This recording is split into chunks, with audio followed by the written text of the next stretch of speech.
கொஞ்சம் நிற்கக்கூடிய தோழர்கள் அமருங்க. பின்னாடி நிக்கிறவங்களுக்கு மறைக்கும். முன்னால் இருக்கிற தோழர்கள் கொஞ்சம் அப்படி ஒதுங்குங்கப்பா. உட்காருங்க, ரெண்டு பக்கமும் உட்காருங்க. நிகழ்ச்சி முறைப்படி தொடங்குகிறது. ஆங்காங்க நிற்கக்கூடியவங்க அமருங்கள். நன்றி. நிகழ்ச்சி முறைப்படி தொடங்குகிறது. தமிழக வெற்றி கழகத்தினுடைய கடலூர் மாவட்ட தேர்தல் பிரச்சார கூட்டத்திற்கு வருகை புரிந்து கொண்டிருக்கின்ற கழக தோழர்கள் அனைவருக்கும் வணக்கம். தேர்தல் பிரச்சார கூட்டத்திற்கு நிகழ்ச்சியில் முதலாவதாக நம்முடைய கொள்கை தலைவர்களுக்கு மாநில நிர்வாகிகள் மரியாதை செலுத்துகிறார்கள். நம்முடைய கொள்கை தலைவர்களுக்கு கழகத்தினுடைய பொதுச் செயலாளர் அண்ணன் திரு என் ஆனந்த் அவர்களை மரியாதை செலுத்துவதற்காக அன்போடு வரவேற்கின்றோம். அண்ணன் திரு என் ஆனந்த் அவர்களை அடுத்தபடியாக செலுத்துவதற்காக அன்போடு வரவேற்கின்றோம். அண்ணன் திரு செங்கோட்டையன் அவர்களை அடுத்தபடியாக மரியாதை செலுத்துவதற்காக அன்போடு அழைக்கின்றோம். அண்ணன் திரு செங்கோட்டையன் அவர்களை மரியாதை செலுத்துவது திரு ஆதவன் அர்ஜுனா. தமிழக வெற்றி கழகத்தின் கொள்கை தலைவர்களுக்கு மரியாதை. வீர வணக்கம், வீர வணக்கம். கொள்கை தலைவர்களுக்கு மரியாதை. கொள்கை தலைவர்களுக்கு வீர வணக்கம். வீர வணக்கம், வீர வணக்கம். கொள்கை தலைவர்களுக்கு வீர வணக்கம். புகழ் வணக்கம், புகழ் வணக்கம். தாவே காவின் புகழ் வணக்கம். புகழ் வணக்கம், புகழ் வணக்கம். தாவே காவின் புகழ் வணக்கம். ஆங்காங்கு நின்று கொண்டிருக்கக்கூடிய கழக தோழர்கள் இடம் சாருமாறு கேட்டுக்கொண்டு நின்று கொண்டிருக்கக்கூடிய தமிழக வெற்றி கழகத்தினுடைய மாநில நிர்வாகிகள் அத்தனை பேரும் கொள்கை தலைவர்களுக்கு மலர் மரியாதை முடித்து நிகழ்ச்சியை தொடங்கி வைக்கிறார்கள். வெற்றி கழகத்தினுடைய அனைவரும் எழுந்து நிற்குமாறு அன்போடு கேட்டுக்கொள்கின்றோம். முதலாவதாக தமிழ் தாய் வாழ்த்து. அனைவரும் எழுந்து நிற்குமாறு அன்போடு கேட்டுக்கொள்கின்றோம். முதலாவதாக தமிழ் தாய் வாழ்த்து.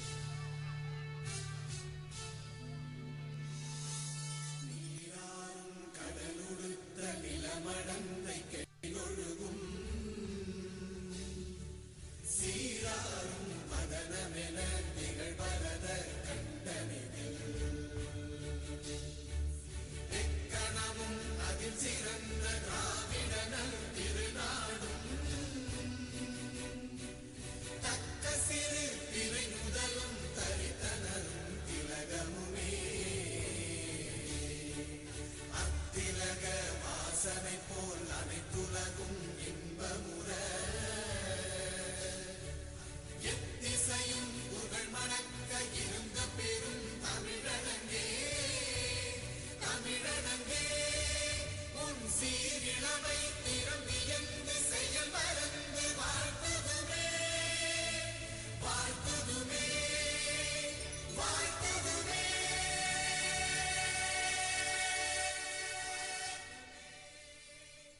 கொள்கை பாடல்.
நெஞ்சில் குடியிருக்கும் தோழர்களே, பிறப்புக்கும் எல்லா உயிர்க்கும்னு சொன்ன ஆதியோன் திருவள்ளுவருடைய வழியில நம்முடைய தமிழக வெற்றி கழகத்தின் கொள்கை தலைவர்களா பகுத்தறிவு பகலவன் தந்தை பெரியாரையும் பார்போற்றும் பெருந்தலைவர் காமராஜரையும் அரசியல் சட்ட மாமேதை டாக்டர் அம்பேத்கரையும், வீர தமிழ் மங்கை வேலு நாச்சியாரையும், மக்கள் சேவகர் அஞ்சலை அம்மாளையும் நம்முடைய அரசியல் வழிகாட்டிகளாய் ஏற்று சாதி மத பாலின பாகுபாடு இல்லாத சமத்துவ சமுதாயத்தை உண்டாக்க மதச்சார்பற்ற சமூக நீதி கொள்கைகள், அதாவது செக்யூலர் சோஷியல் ஜஸ்டிஸ் ஐடியாலஜிஸோட நம்ம தமிழக வெற்றி கழகத்தின் வழியா உங்களுக்காக உழைக்கணும்னு நான் வரேன்.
அனைவரும் அமைதி காத்து அமரவும்.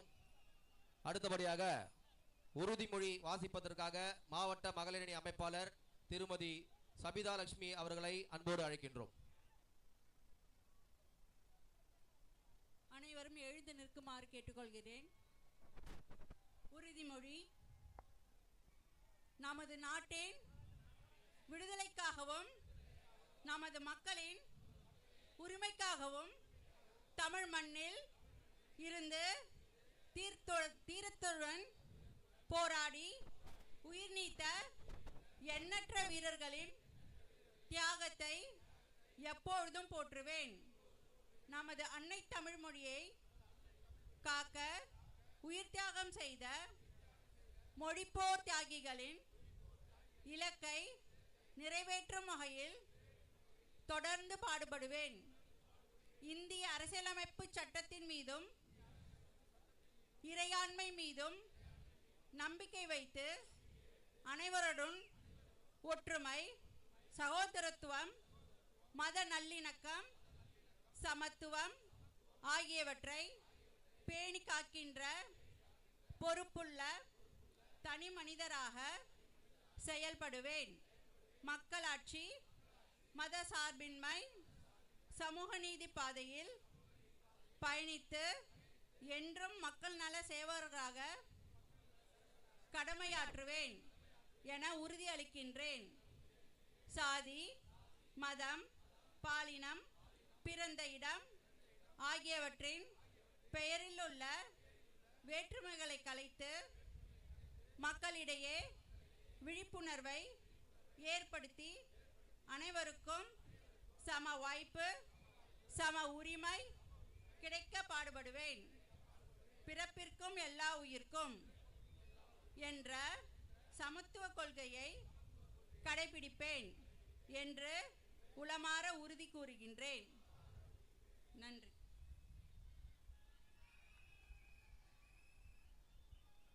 அடுத்தபடியாக மாநில நிர்வாகிகளுக்கு நம்முடைய மாவட்ட செயலாளர் அருமை அண்ணன் திரு ராஜ்குமார் அவர்கள் சால்வை அணிவித்து மரியாதை செலுத்துகிறார்கள்.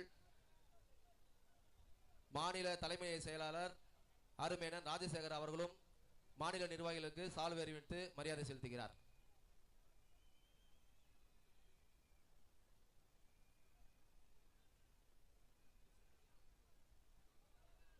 கழகத்தினுடைய பொதுச் செயலாளர் அருமை அண்ணன் என் ஆனந்த் அவர்களுக்கு மாவட்ட செயலாளர் அவர்கள் சால்வை அணிவித்து மரியாதை செலுத்துகிறார்கள். அண்ணன் செங்கோட்டையன் அவர்களுக்கு சால்வை அணிவித்து மரியாதை செலுத்தப்படுகிறது. மதிப்பிற்குரிய ஆதவர் அர்ஜுனா அவர்களுக்கு சால்வை அணிவித்து மரியாதை செலுத்தப்படுகிறது.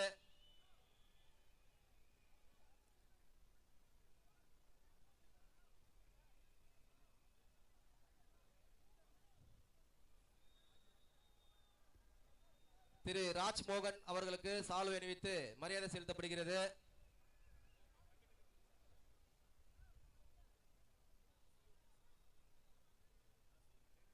திரு ஜெகதீசன் நம்பியார் அவர்களுக்கு சால்வை அணிவித்து மரியாதை செலுத்தப்படுகிறது.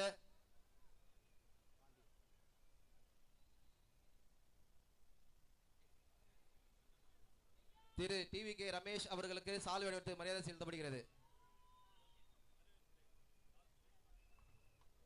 அடுத்தபடியாக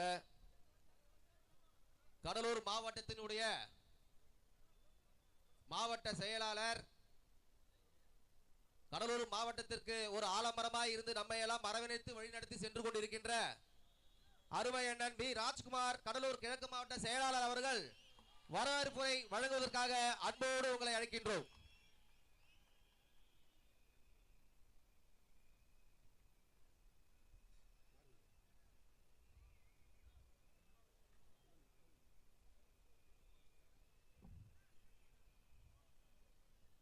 தமிழக வெற்றி கழகத்தினுடைய கடலூர் மாவட்டத்தில் இந்த சிறப்பு வாய்ந்த தேர்தல் பிரச்சார கூட்டத்திற்கு வருகை தந்து சிறப்பித்துக் கொண்டிருக்கின்ற, எங்களையெல்லாம் வழிநடத்துகின்ற எங்களுடைய ஆசான், எங்களுடைய அரசியல் வழிகாட்டி கழகத்தினுடைய பொதுச் செயலாளர் அருமை அண்ணன் அவர்களே,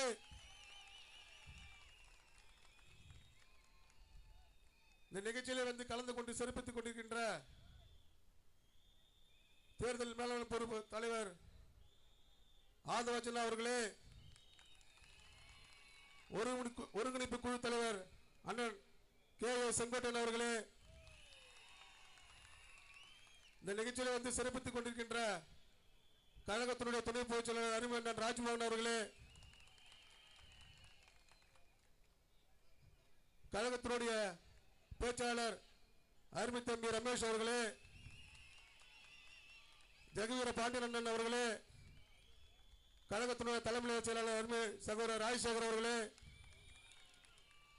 தெற்கு மாவட்ட கழகத்தினுடைய செயலாளர் அருமை அண்ணன் சீன் அவர்களே, மேற்கு மாவட்டத்தினுடைய செயலாளர் அருமை சகோதரர் தளபதி பேர் உடையவரே, வடக்கு மாவட்டத்தினுடைய செயலாளர் அருமை தம்பி கமாபுரம் அவர்களே, உங்களை அனைவரையும் கடலூர் மாவட்டத்தின் சார்பாக நான் வருக என்று வரவேற்கின்றேன். இந்த கூட்டம் என்பது கடந்த 10 நாட்களாக மேலாக காவல்துறையிலே அனுமதி கேட்டிருந்தோம். நாங்கள் வேறு இடத்தை தேர்வு செய்து அவங்களோட அனுமதி கேட்டிருந்தோம். ஆனால் எங்களுக்கு அந்த இடம் அனுமதி கிடைக்கவில்லை. காரணம், எதுக்கெடுத்தாலும் கரூர் சம்பத்தி காரணம் சொல்லி நமக்கு பர்மிஷனே கொடுக்க மாட்டாங்க. ஆகையினாலே புதன்கிழமை காலை மதியம் 1 மணிக்கு தான் எங்களுக்கு இந்த அனுமதி இந்த மைதானத்திலே வழங்கப்பட்டது. வியாழக்கிழமை ஒரே நாளில் இவ்வளவு கூட்டம் வந்திருக்கு என்று சொன்னால் அது தளபதி என்ற ஒரே முகத்துக்காக தான் என்பதை நீங்கள் மறந்துவிடக்கூடாது.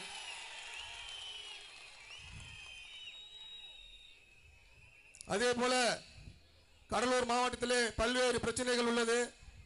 இங்க இருக்கக்கூடிய தீய சக்தி திமுக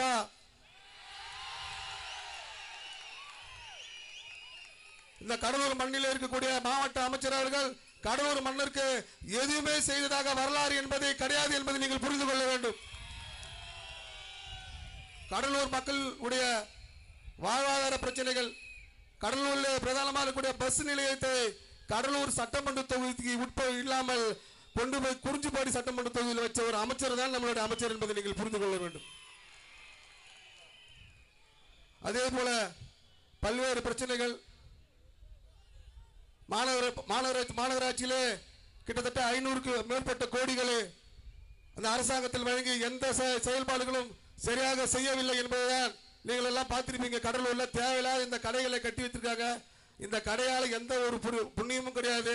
ஆனால் அவர்கள் கமிஷன் கரப்ஷன் வாங்குவதற்காகவே இந்த கொள்ளையடித்துக் கொண்டிருந்த தீய சித்தி கூட்டத்தை வரும் 2026ஆம் ஆண்டு தலைவர் தளபதி அவர்களுடைய கையிலால் இந்த ஆட்சி அகற்றப்பட்டு தமிழக முதல்வராக தளபதி அவர்கள் பதவி ஏற்பார் என்பதை கூறிக்கொண்டு இந்த கடலூர் சட்டமன்ற தொகுதிக்கு உட்பட்ட 9 தொகுதிகளிலும் கழக பொதுச் செயலாளர் ஒப்புதலோடு தளபதி யார் அவர்களை கையை நீட்டுகிறார்களோ அவர்களை வெற்றி பெற செய்து 9 சட்டமன்ற தொகுதிகளும் தளபதியின் பாதத்திலே சமர்ப்பிப்போம் என்று கூறிக்கொண்டு எனது வாய்ப்பளித்த நல்ல உங்களுக்கு நன்றி கூறி விடைபெறுகிறேன். நன்றி, வணக்கம். நன்றி அண்ணா. அடுத்தபடியாக வாழ்த்துறை வழங்குவதற்காக கடலூர் மாவட்டத்தினுடைய முகமாக தமிழகம் எங்கும் பிரதிபலித்துக் கொண்டிருக்கின்ற நமது அருமை அண்ணன் பொதுச் செயலாளர் அவர்களுடைய நம்பிக்கைக்கு பாத்திரமான இளவல் திரு ராஜசேகர் தலைமை கழக செயலாளர் அவர்களை அன்போடு வரவேற்கின்றோம். அடையாளம் தந்த தலைவர் தளபதி அவர்களுக்கும் அங்கீகாரம் தந்த பொதுச் செயலாளர் அவர்களுக்கும் முதற்கண் வணக்கத்தை தெரிவித்துக் கொண்டு இந்த கடலூர் மாவட்ட தேர்தல் பிரச்சார பொதுக்கூட்டத்தை தலைமையேற்று சீரும் சிறப்புமாக நடத்தி கொண்டிருக்கிற எங்களை எல்லாம் வழிநடத்தக்கூடிய அகில இந்திய பொதுச் செயலாளர் அருமை அண்ணன் அவர்களே மற்றும் அண்ணனோடு இணைந்து இந்த நிகழ்வினை சிறப்பிக்க வருகை புரிந்திருக்கும் தேர்தல் மேலாண்மை பிரிவு பொதுச் செயலாளர் அன்புக்குரிய அண்ணன் அவர்களே மற்றும் நிர்வாக குழு தலைமை ஒருங்கிணைப்பாளர் அன்புக்குரிய அண்ணன் அவர்களே, துணை பொதுச் செயலாளர் அண்ணன் அவர்களே, உங்கள் அனைவருக்கும் எனது பணிவான வணக்கத்தை கூறி இந்த கடலூர் மாவட்டத்திலே இந்த மக்கள் எப்போதெல்லாம் துன்பப்பட்டு துயரப்பட்டு இருக்கிறார்களோ அப்போதெல்லாம் தலைவர் தளபதி அவர்கள் நேரடியாக களத்திற்கு வந்து மக்களிடையே துன்பத்திலே துயரத்திலே பங்கெடுத்து வருதான். உதாரணமாக சொல்ல போனோம் என்றால் 1998 கடலூர் முழுக்க வெள்ளப்பாழ் வந்து மக்கள் கஷ்டப்பட்டு கொண்டிருந்த நிலையில் இதே இடத்திலே தலைவர் தளபதி அவர்கள் கடலூர் முழுக்க மக்களை திரட்டி நலத்திட்ட உதவிகள் வழங்கியவர்தான். மேலும் உலகையே உலுக்கிய சுனாமி பேரலையின் போது பாதிக்கப்பட்ட பகுதிக்கு கடலூருக்கு நேரடியாக சென்று அந்த கிராமத்தை சென்று அங்கு கூடிய அனைவருக்கும் நிவாரண உதவிகள் வழங்கியவர்தான் தலைவர் தளபதி அவர்கள். அதற்கு அடுத்தாற் போல் கடலூரே சீர்கட்டு கடலூரில் இருக்க அனைத்து மரமும் வீழ்ந்து தானே புயல் உக்கிரத்தின் போதும் தலைவர் தளபதி அவர்கள் நேரடியாக வந்து மக்களை சந்தித்து நிவாரண உதவி வழங்கி தொடர்ந்து செய்தவர்தான்.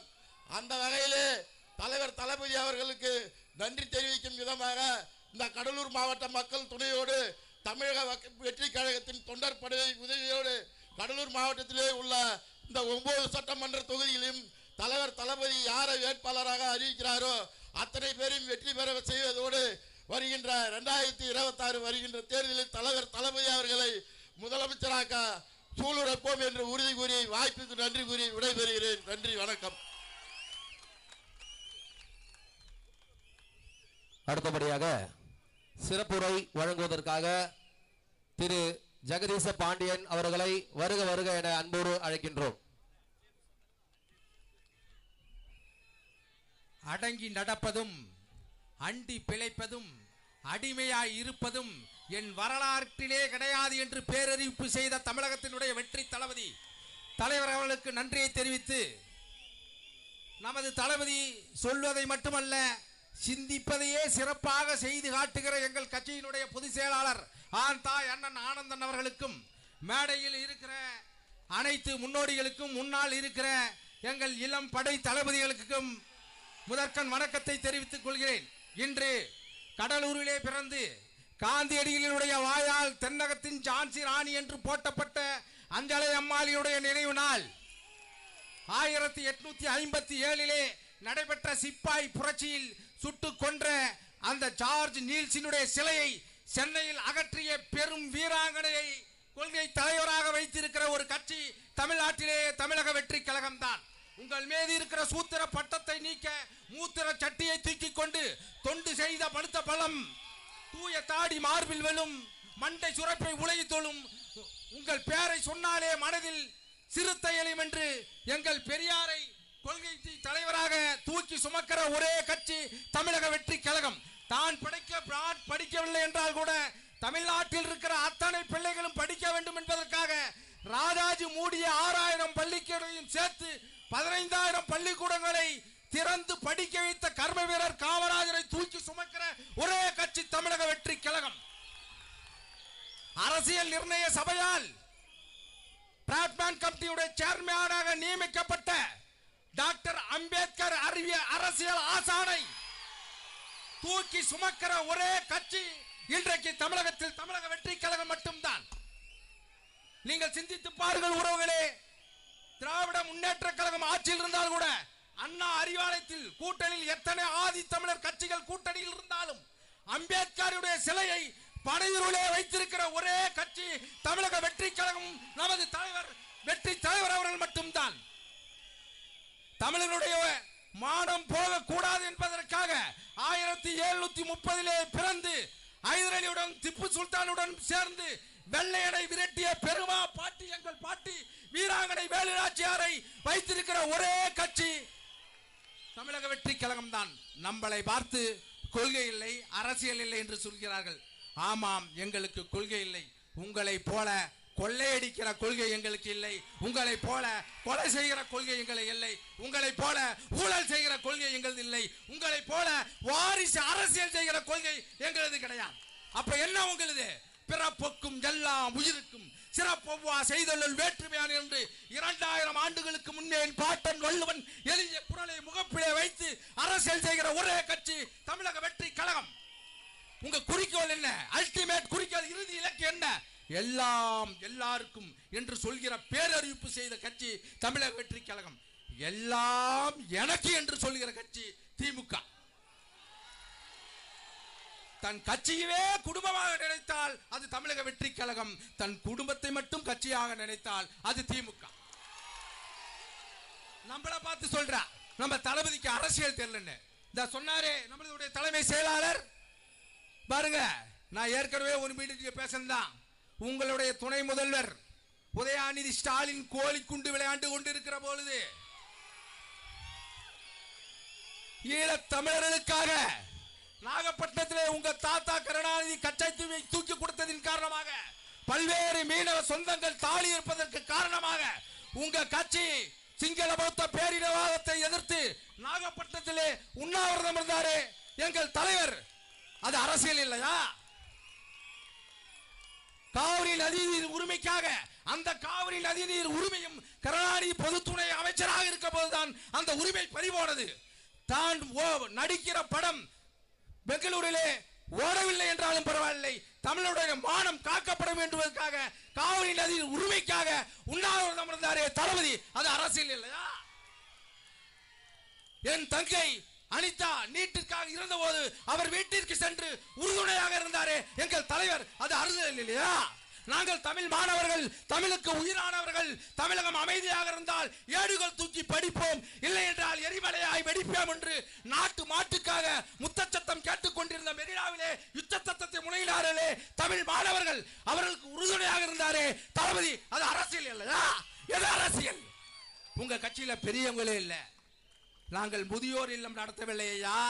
தமிழ் தேசிய ராணுவ படையை கட்டி எழுப்புகிறோம். அதனால் இளைஞர்கள் பெரு கூட்டம் கிடைக்கிறது. ஆகவே நம்மளை பார்த்து அரசியல் இல்லை, கொள்கை இல்லை, தற்குறி என்று சொல்கிறார்கள். யார் தற்குறி? யார் தற்குறி? தற்குறி என்றால் என்ன என்று முதலில் புரிந்து கொள்ளுங்கள். தற்குறி என்றால் தன்னை பற்றின அடையாளத்தை பதிவு செய்வதுதான் தற்குறி.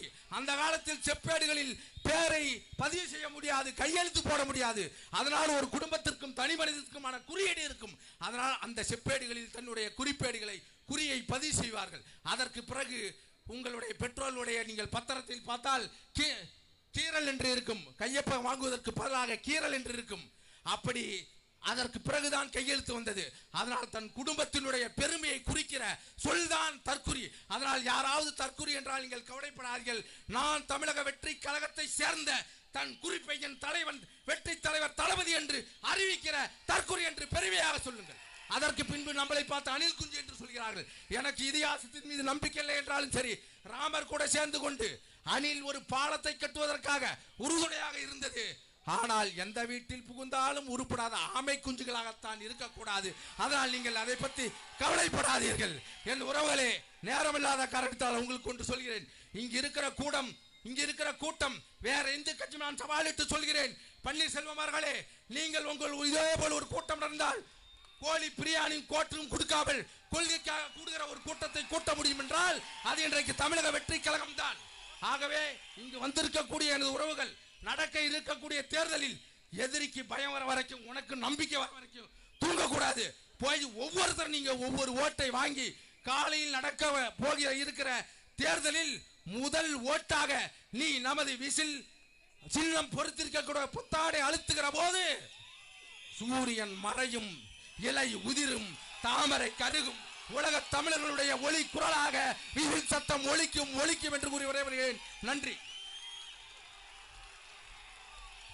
மிக சிறப்பான ஒரு உரையை அளித்த அருமை அண்ணன் திரு ஜெகதீசன் அவர்களுக்கு நன்றியை தெரிவித்துக் கொள்கின்றோம்.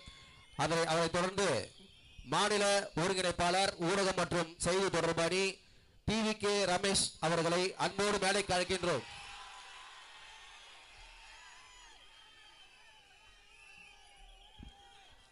அன்னை தமிழருக்கு முதல் வணக்கம். என் ஆருயிரான தலைவர் தளபதி அவர்களுக்கு உயிர் வணக்கம். என்னை போன்ற பல்வேறு படித்த இளைஞர்களை இன்று மேடையேற்றி பேச வைத்திருக்கக்கூடிய அன்பிற்குரிய அண்ணன் எங்களுடைய பொதுச் செயலாளர் ஆனந்த் அவர்களுக்கு நன்றி கலந்த வணக்கத்தோடு மேடையில் அமர்ந்திருக்கக்கூடிய அனைத்து முன்னோடிகளுக்கும் என்னுடைய வணக்கத்தை தெரிவித்துக் கொள்கிறேன். பேச்சை எங்கிருந்து துவங்குறது அப்படின்னு யோசிக்கிட்டே இருக்கும் பொழுது இங்க தொடங்கினாதான் சரியா இருக்கும். அநீதி, அராஜகம், தில்லுமுள்ளு இவை அனைத்தும் திமுக முதற்று உலகு அப்படின்ற திருக்குறளோடு துவங்குவதுதான் சரியா இருக்கும். ஏன்னா இன்றைக்கு திருக்குறள் திருவள்ளுவர் என்ற பெயரை கேட்டாலே அஞ்சி நடுங்குகின்ற திராவிட முன்னேற்ற கழகத்தை இரண்டே வரியில் எங்கள் தலைவர் மக்களிடையே அம்பலப்படுத்தி விட்டார். இந்த கடலூர் மண்ணிலிருந்து அஞ்சலை அம்மாளை பற்றி அண்ணன் அவர்கள் இதற்கு முன்பாக சொன்னார்கள். அந்த அஞ்சலை அம்மாள் அவர்கள் இந்த தேசத்திற்காக மகாத்மா காந்தி அவர்களுடைய வழியில எத்தனையோ சிறையை அனுபவித்தவர், எத்தனையோ முறை சிறைக்கு சென்றவர். தான் வயிற்றில் பிள்ளையை வைத்திருக்கும் பொழுது சிறையிலிருந்து பரோலில் வந்து அந்த பிள்ளையை பெற்றுவிட்டு வெறும் 15 நாட்கள்ல மீண்டும் சிறைக்கு சென்ற ஒரு மாபெரும் போராளியை நம்முடைய கொள்கை தலைவராக இந்த கடலூர் மண் நமக்கு கொடுத்திருக்கிறது. உண்மையான தியாகி திராவிட முன்னேற்ற கழகத்தை போல ஜெயிலுக்கு போகும்போது நெஞ்சை பிடித்துக் கொண்டிருக்கக்கூடிய தியாகிகள் கிடையாது. அவர்கள் எல்லாம் பொய்க்கால் குதிரைகள், நாம் எல்லாம் நம் தளபதியின் புகழ்கால் குதிரைகள். இந்த பிரச்சார பொதுக்கூட்டம் அப்படிங்கறத பார்க்கும் பொழுது ஒரு மாபெரும் பிரச்சாரத்தை தமிழக வெற்றி கழகம் முன்னெடுக்க போகிறது. தமிழக வெற்றி கழகம் அந்த பிரச்சாரத்தை முன்னெடுக்கிறது என்றால் மக்களே அந்த பிரச்சாரத்தை முன்னெடுக்கிறார்கள் என்று அர்த்தம். ஏன்னா இங்க ஒரு பக்கம் 10 கட்சி கூட்டணி இருக்கலாம், ஒரு பக்கம் 13 கட்சி கூட்டணி இருக்கலாம். நீங்க கூட்டணி வச்சிருக்கக்கூடிய கட்சிகள் அனைத்தும் மக்களிடம் சென்று வாக்கு கேட்கக்கூடிய கட்சிகள். எங்கள் தலைவரோடு கூட்டணியில் இருப்பவர்கள் வாக்கு அளிக்கக்கூடிய பொதுமக்கள், வாக்காளர்கள். அப்படிப்பட்ட மக்கள் பிரச்சாரத்தை எடுக்க போறாங்க. என்ன பிரச்சாரத்தை எடுக்க போறாங்க? இந்த திராவிட முன்னேற்ற கழகத்திற்கு எதிராக ஊழல் என்ற பிரச்சாரத்தை நம்முடைய மக்கள் முன்னெடுக்க போறார்கள். குடும்ப ஆட்சி என்ற பிரச்சாரத்தை முன்னெடுக்க போகிறார்கள். பண்ணையார் ஆட்சி என்ற பிரச்சாரத்தை முன்னெடுக்க போகிறார்கள். மீனவர்கள் இன்றைக்கு போராடுகிறார்களே, அதை பிரச்சாரமாக முன்வைப்போம். ஆசிரியர்கள் போராடுகிறார்கள், மாற்றுத்திறனாளிகள் போராடுகிறார்கள், மாணவர்கள் போராடுகிறார்கள், சத்துணவு ஊழியர்கள் போராடுகிறார்கள், இன்றைக்கு செவிலியர்கள் போராடி கொண்டிருக்கிறார்கள், மக்கள் தெருவில் போராடி கொண்டிருக்கிறார்கள்.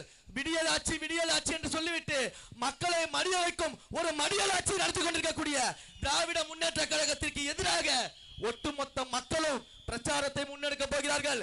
அந்த பிரச்சாரத்தின் மாபெரும் ஆயுதம் தான் நம்முடைய சின்னம் விசில். 75 ஆண்டுகால ஆலமரம், வேப்பமரம், புளிய மரம்னு பேசிக்கிட்டு இருக்காங்க. ஆனா வெறும் 5 ரூபாய் விசில பார்த்தாலே 5 நடுங்கிட்டு இருக்காங்க. எங்கேயுமே விசில் சத்தம் கேட்க கூடாதா, எங்கேயுமே விசில் சத்தம் கேட்க கூடாது என்று அஞ்சுகிறார்கள்.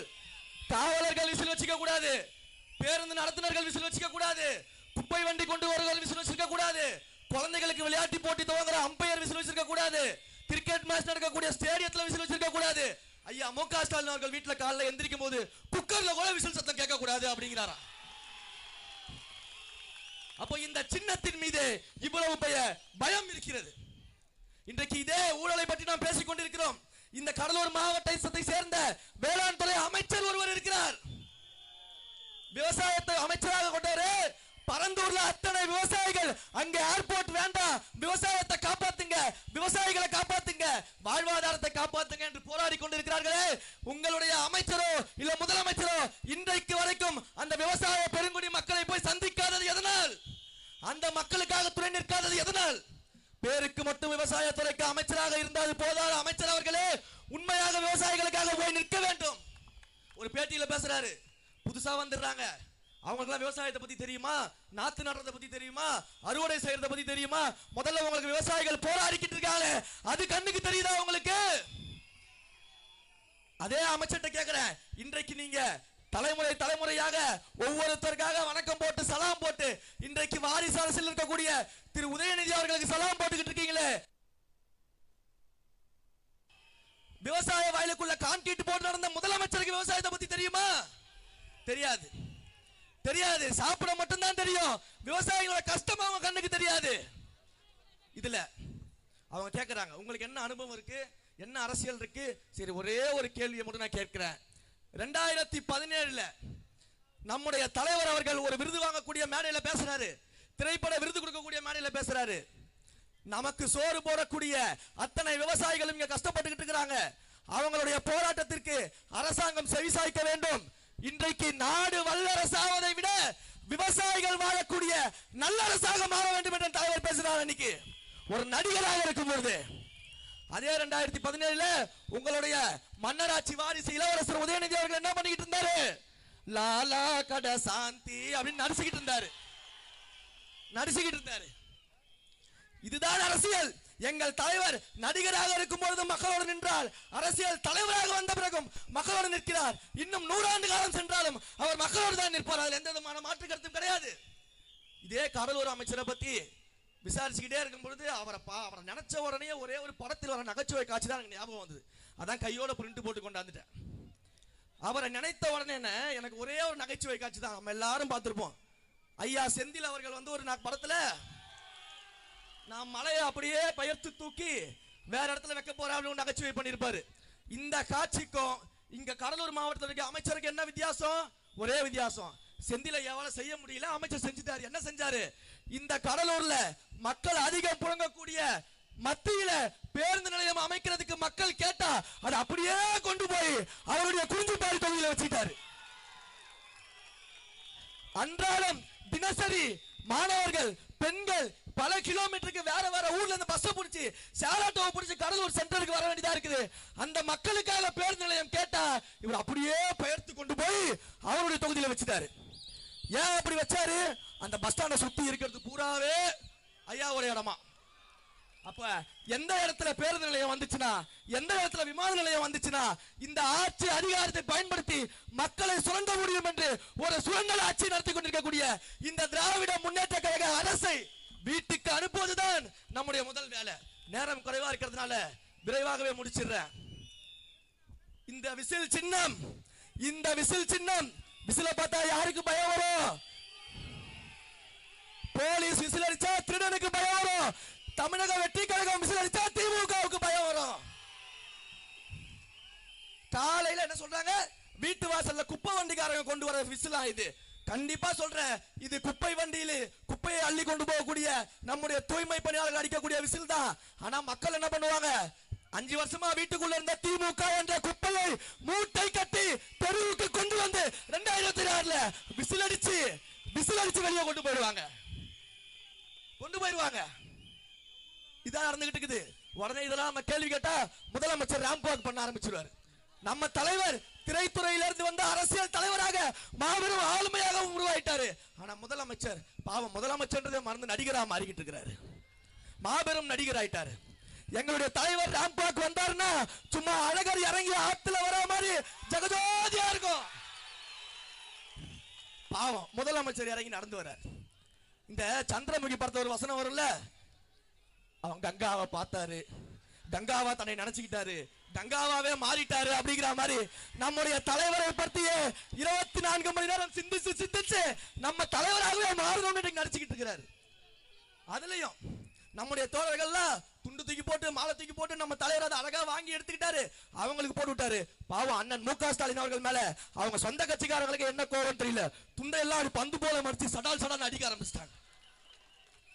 அப்போ உண்மையாக ஒரு ரூபா கூட கொடுக்காம, சாப்பாடு கொடுக்காம, பணம் கொடுக்காம, குப்பை வண்டியில போய் ஏத்திக்கிட்டு வராம, குறிப்பா மதுபான பாட்டல் கொடுக்காம அன்புக்காக ஒரு கூட்டம் சேருதுன்னா என் தலைவருக்காக மட்டும்தான். 200 ரூபாய் கொடுத்து கூட்டிட்டு வந்தா இப்படிதான் நடக்கும். எனவே இந்த கடலூர் மாவட்டத்தை பொறுத்த வரைக்கும் இருக்கக்கூடிய 9 சட்டமன்ற தொகுதியிலும் தலைவர் தளபதி யாரை வேட்பாளராக நிறுத்துகிறாரோ அவரை சட்டமன்றத்திற்கு அனுப்ப வேண்டியது உங்களுடைய பொறுப்பு. உங்கள் அனைவருக்கும் தேவையானதை வீடு தேடி கொண்டு வருவது எங்களுடைய பொறுப்பு என்பதை சொல்லிக்கொண்டு, எல்லாரும் வைக்கக்கூடிய விமர்சனம் சின்ன பசங்களை வச்சு எப்படி அரசியல் பண்ணுவாங்க, சின்ன பசங்களை வச்சு அப்படி ஆட்சி நடத்துவாங்க அப்படின்னு கேக்குறாங்களே, பதில் சொல்லுங்க. இந்த சின்ன பசங்க 2026 தேர்தலில் உங்கள் ஆட்சிக்கு முடிவுரை எழுதி எங்கள் தலைவரின் நல்லாட்சிக்கு துவக்க உரை எழுதுவோம். எத்தனை அதட்டல்கள், உருட்டல்கள், மிரட்டல்கள் வந்தாலும் அஞ்ச மாட்டோம். தேர்தல் களத்தில் திமுகவின் கதை முடிக்காமல் ஓய மாட்டோம். வாழ்க தளபதி, வாழ்க தளபதி, வாழ்க தளபதி. நன்றி. அடுத்தபடியாக கழகத்தினுடைய துணை பொதுச் செயலாளர் திரு ராஜ்மோகன் அவர்களை வரவேற்கின்றோம்.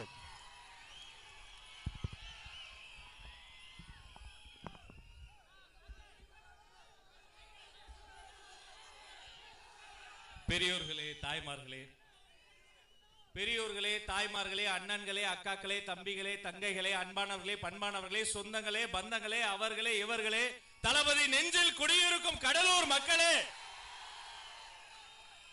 தமிழ்நாட்டின் தலையெழுத்தை திருத்தி எழுதுவதற்காக தன்னுடைய வாழ்க்கையின் உச்சத்தை தூக்கி போட்டு வந்த தர்மத்தாயின் தவ புதல்வன் வெற்றி தலைவர் அவர்களே, அவர் சொல்வதை அல்ல நினைப்பதையே நடத்தி முடிக்கக்கூடிய தளபதியின் தளபதி போற்றுதலுக்குரிய பொதுச் செயலாளர் அண்ணன் ஆனந்த் அவர்களே, இந்த கைத்தட்டெல்லாம் பத்தாது, அரகம் நிறைந்த கரவொலி தர்றோம். கடலூர் தமிழக வெற்றி கழகத்தின் கோட்டை. மேடையை அலங்கரித்துக் கொண்டிருக்கக்கூடிய அண்ணன்கள் செங்கோட்டையன் அவர்களே, சகோதரர் ஆதவ் அர்ஜுன் அவர்களே, அண்ணன் ஜெகதீச பாண்டியன் அவர்களே, ரமேஷ் அவர்களே, நான் உண்மையிலே அசந்து போனேன். ஒரு 50 பேர் வந்தா கூட்டம், 500 பேர் வந்தா பொதுக்கூட்டம் சொல்லிட்டு கழக மாவட்ட செயலாளர் மாநாட்டை கூட்டி இருக்கிறார் கடலூரில் அண்ணன் ராஜ்குமார் அவர்களே. இதயத்திலிருந்து பேசிய எங்களுடைய அன்பிற்கினிய தலைமை நிலைய செயலாளர் ராஜசேகர் அண்ணன் அவர்களே, ஏப்பா இது கடலூரா, மக்கள் கடலாக குடியிருக்கிற ஊராப்பா, அடேங்கப்பா. ஊடக நண்பர்களே, கண்ணியமிக்க காவல்துறை தோழர்களே, பார்த்திருப்பீங்க, நீந்தி தான் பொதுச் செயலாளர் மேடைக்கே வந்தார். அவரு விரதம் இருந்து எங்களுக்கெல்லாம் பனையூர்ல வந்து நாங்கெல்லாம் வேலை செஞ்சு வர்ற நிர்வாகிகளுக்கு சோறு போட்டு அடுத்தவர்களை உண்ண வைத்து நாங்க உண்ட இலையை எடுக்கக்கூடிய ஆண் தாய் ஒருத்தர் இருக்காருன்னா பொதுச் செயலாளர் மட்டும்தான், வேற எந்த கட்சியிலையும் கிடையாது. இவங்களுக்கு ஆச்சரியமே அதுதான், எப்படி இப்படி ஒரு கூட்டம். இது கோட்டருக்கும் கோழி பிரியாணிக்கும் கொடுக்கின்ற காசுக்கும் கூடுகிற கூட்டம் அல்ல, அவர் குரல் கொடுத்தாலே கூடக்கூடிய கொள்கை கூட்டம், தளபதி கூட்டம். நேரம் குறைவு, எதை சொல்வது? ஒரு உயிரை அல்ல, ஒரு முகத்தை அல்ல, ஒரு சின்ன பயிருங்க. ஒரு பயிர் வாடினாலே வாடிய பயிரை கண்ட போதே வாடிய வள்ளலாரை தந்த வடலூரை தந்த கடலூரை சொல்வதா? 108 திவ்ய தேசங்களில் ஒன்றாக இருக்கக்கூடிய தேவநாத சுவாமியினுடைய திருக்கோயிலை சொல்வதா? அந்த ஆடியிலையும் அந்த புரட்டாசிலையும் புறப்பாடை பார்ப்பதற்கு 2 கண்கள் போதாது என்ற நெஞ்சுருகி நிற்கிற இந்த ஆன்மீக மண்ணை சொல்வதா? கோபத்தோடு கொதித்து வருகிற சுனாமி அலைகளை கூட கொஞ்சி அலைகளை ஆத்தி அமுக்குகிற அலையாத்தி காடுகள் இருக்கக்கூடிய இந்த மண்ணை சொல்வதா? இவ்வளவு பொக்கிஷங்கள், சாதனைகள், சிறப்புகள் எல்லாம் சேர்ந்து இருக்கக்கூடிய கடலூர் மண்ணை வணங்கி என்னுடைய கண் மலரை அதோடைய பாத மலரில் வணங்கி நிற்கிறேன். இவ்வளவு சிறப்புகள் இருக்கக்கூடிய இந்த கடலூர்ல தான் ஒரு சோதனையும் இருக்கு. அதுதான் இந்த திமுக அரசாங்கம். அண்ணன் பேசும்போது சொன்னாரு, சுனாமி வந்தது, புயல் வந்தது, அந்த துன்பம் வந்தது. வந்த துன்பத்திலேயே பெரிய துன்பம் இந்த திமுக அரசாங்கம் மட்டும்தான். மதிப்பிற்குரிய மாண்புமிகு அமைச்சர் அண்ணன் MRK பன்னீர்செல்வம்னு ஒருத்தர் இருக்கார்.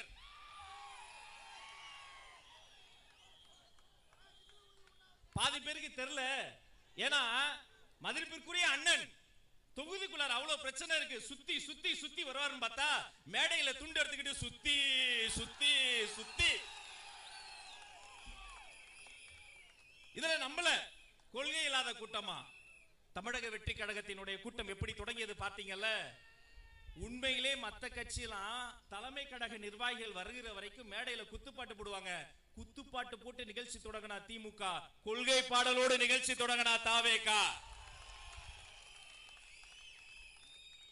கடலூர்லயே கட்டாதான் சார் அதுக்கு பேரு கடலூர் பஸ் ஸ்டாண்டு. குறிஞ்சிப்பாடியில போய் வச்சிட்டீங்களே சார், என்ன ஒரு உலக சோதனை. இதுல அவர்கிட்ட கேட்கிறாங்க, தமிழக வெற்றி கழகத்திற்கு இவ்வளவு கூட்டம் வருது, அது நடிகர்னா வரும், வடிவேலு கூட தான் வந்தது. சரிங்கண்ணா, வடிவேலு சாரு கூட வந்தது, அந்த கூட்டம் கூட உங்களுக்கு வரலையாண்ணா? எந்த வடிவேலு வந்து உங்களுக்காக பரப்புரை செய்தாரோ அதே தேர்தலில் 28,000 வாக்குகள் வித்தியாசத்தில் தோல்வி அடைந்து மண்ணை கவியது யாருன்னா? விவசாயிகளுக்காக. நான் உண்மையிலே சொல்றேன், இந்த ஆடை அணிகளை நாம கிடையாது, கூட்டம் முடிந்து கலட்டி வைத்து விடுவோம். ஆனா ஒவ்வொரு நாளும் ஒவ்வொரு வேளை உணவும் சாப்பிடுறோம் பாருங்க. பிறக்கும் போது மனிதன் 3 கிலோ எடை இருப்பான். இத்தனை பெரிய உருவமாக மாறுவது யார்? நாம் ஒவ்வொரு நாளும் ஒவ்வொரு வேளை உணவையும் சாப்பிடுறோம் பாருங்க. அது உள்ள போய் ரத்தமா, ஆற்றலா, சக்தியா மாதிரி நம்மளை வேலை செய்ய வைக்குது, பேச வைக்குது, ஓட வைக்குது. அப்ப ஒவ்வொரு நாளும் ஒவ்வொரு வேளை உணவு நமக்கு தராங்க பாருங்க. வாழும் தெய்வம் தான் அது விவசாய பெருமக்கள் மட்டும் தாங்க. விவசாயி இல்லனா இந்த தேசம் இல்ல. அந்த விவசாயிகளினுடைய கண்ணீரை துடைப்பதற்கு பதிலாக மேடையில் உரிமையாக பேசுவது, அநாகரிகமாக பேசுவது, எப்படி பேச வேண்டும் என்பதற்கு, இப்படிதான் பேச வேண்டும் என்பதற்கு மேடையில் எனக்கு முன்னால் பேசிய தம்பிகளுக்கு மீண்டும் ஒரு பெரிய கரவொலித்தாக, இதுதான் தமிழக வெற்றி கழகம். கொள்கையை பேசுங்க, அரசியலை பேசுங்க, அதுதான் உலகம் பார்த்துக்கிட்டு இருக்கு. இதுக்கு நடுவில் நேத்து ஒரு தலைப்பு செய்தி, பழம் நழுவி பாலில் விழுந்தது. பழம் நல்ல பழம் தான், ஆனா அது பால்ல விழல, பாதாள சாக்கடையில் விழுந்துருச்சு. உண்மையிலேயே தமிழ் திரையுலகில் அனைவருக்கும் நிறைய உணவு போட்ட அன்னதான பிரபுனா மதிப்பிற்குரிய புரட்சி கலைஞர் கேப்டன் அவர்கள் ஒருவர் தான்.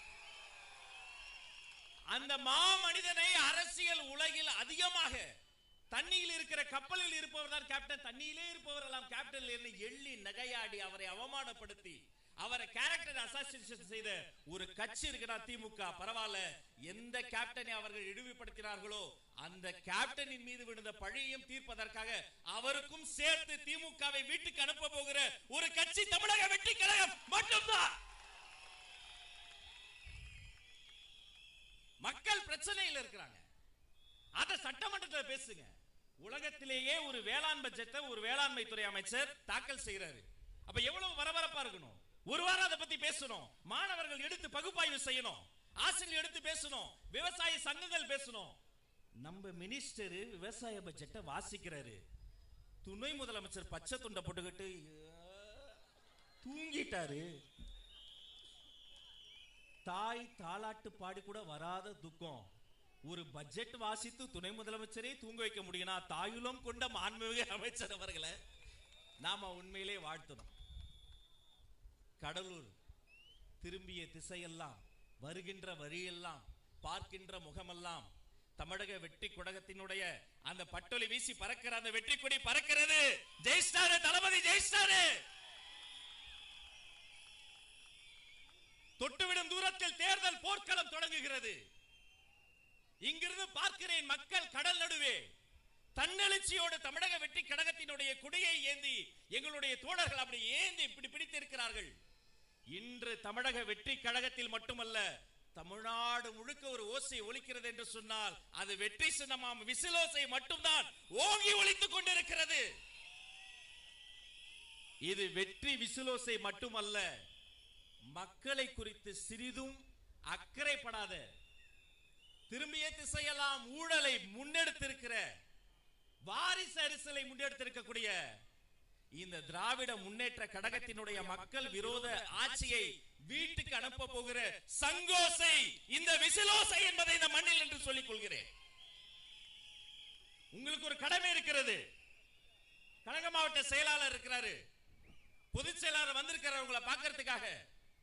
வெற்றி தலைவர் அவர்கள் அவரினுடைய பொற்கரங்களால் யாரை வேட்பாளர் என்று அடையாளம் காட்டுகிறாரோ, கடலூரில் இருந்து செஞ்சாஜ் கோட்டைக்கு அவரை நீங்கள் அத்தனை பேரும் அழைத்து வர வேண்டியது உங்கள் பொறுப்பு. 2 மாதம் முன்பு பத்திரிகை செய்தியில் எல்லாரும் ஏந்தாங்க, அடடே செங்கோட்டை அண்ணனே இந்த கட்சிக்கு வந்துட்டாங்களே. இன்று செங்கோட்டை வந்திருக்கிறது, நாளை செஞ்சாஜ் கோட்டையே வரும். ஒரு மேடையில் நின்று சொன்னோம், வீட்டுக்கு வீடு விஜய், தமிழ்நாட்டுக்காக விஜய். இப்போ வரைக்கும் மறுப்பு சொல்ல முடியல. ஏன் தெரியுமா? ஒவ்வொரு வீட்டிலும் வாக்காளராக இருப்பது விஜய், ஒவ்வொரு வீட்டிலும் அண்ணன் தங்கச்சியாக இருக்கிறது விஜய். இந்த விஜய் தேர்தல் அன்று வெளியே வருவார். பிளைட் ஏறி வெளிநாடுகளில் இருந்து மொத்தமாக வருவார்கள், கொத்து கொத்தாக வருவார்கள். தமிழ்நாட்டு வரலாற்றில் பார்க்காத ஒரு தேர்தலை பார்க்க போகிறது. இந்த அத்தனை பேரும் நீங்க 1000 ரூபாய் கொடுத்தாலும், 2000 ரூபாய் கொடுத்தாலும், 5000 ரூபாய் கொடுத்தாலும் வாங்கி சந்தோஷமா வாங்கி எங்க பணத்தை நாங்களே வாங்கி வச்சுக்கிட்டு, தலைவர் சொன்ன மாதிரி உங்க செவில்லையே, எப்படி உங்க செவில்லையே விசில் ஊதி அனுப்ப போறாங்க. அதற்கு எடுத்துக்காட்டு இந்த கடலூர் நெஞ்சம் நிறைந்திருக்கிறது. நெடுநாட்களாக குழந்தையை பார்க்காமல் இருக்கக்கூடிய ஒரு தாய் தந்தை திடீரென அவர்களினுடைய வீட்டில் இரட்டை பிள்ளை பிறந்ததை போல இந்த மேடையில் இருந்து பார்க்கிற போது 2 பக்கமும் ஆண்களும் பெண்களும் நிரம்பி இருக்கிற நரகத்தை பார்க்கிற பொழுது ஜெயிஸ்டாரு தளபதி, ஜெயிஸ்டாரு தளபதி, ஜெயிஸ்டாரு. இன்னும் பல கருத்துக்கள் என் மனதிற்குள் சுழக்கம், ஆனால் கொடுத்திருக்கும் நேரம் மிகவும் சுருக்கம். இதற்கு மேல பேசினா அண்ணனுக்கு எனக்கும் வரும் பிணக்கம். அதனால் வாழ்த்த வயதில்லை, வணங்கி விடைபெறுகிறேன். நன்றி, நன்றி, வெற்றி, வணக்கம். நன்றி. அடுத்தபடியாக நிர்வாக குழு ஒருங்கிணைப்பாளர் திரு செங்கோட்டையன் அவர்களை வருக வருக வருக என அன்போடு வரவேற்கின்றோம்.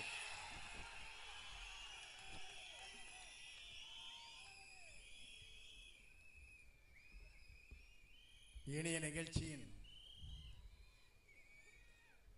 தனக்கது வாழாது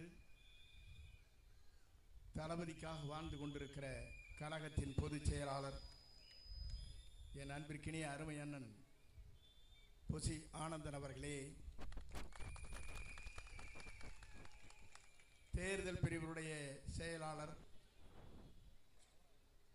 போர்ப்படை தளபதியாக விளங்கிக் கொண்டிருக்கிற அன்பிற்கினிய சகோதரர் அர்ஜுனன் அவர்களே, சிறந்த நிகழ்ச்சியிலே உரையாற்றி அமர்ந்திருக்கிற துணை பொதுச் செயலாளர் அன்பிற்கினிய அருமை சகோதரர் ராஜ்மோகன் அவர்களே, சிறந்த நிகழ்ச்சியிலே கலந்து கொண்டிருக்கிற ரமேஷ் அவர்களே, தலைமை நிலைய செயலாளர் அன்பிற்கினிய சகோதரர் ராஜசேகர் அவர்களே,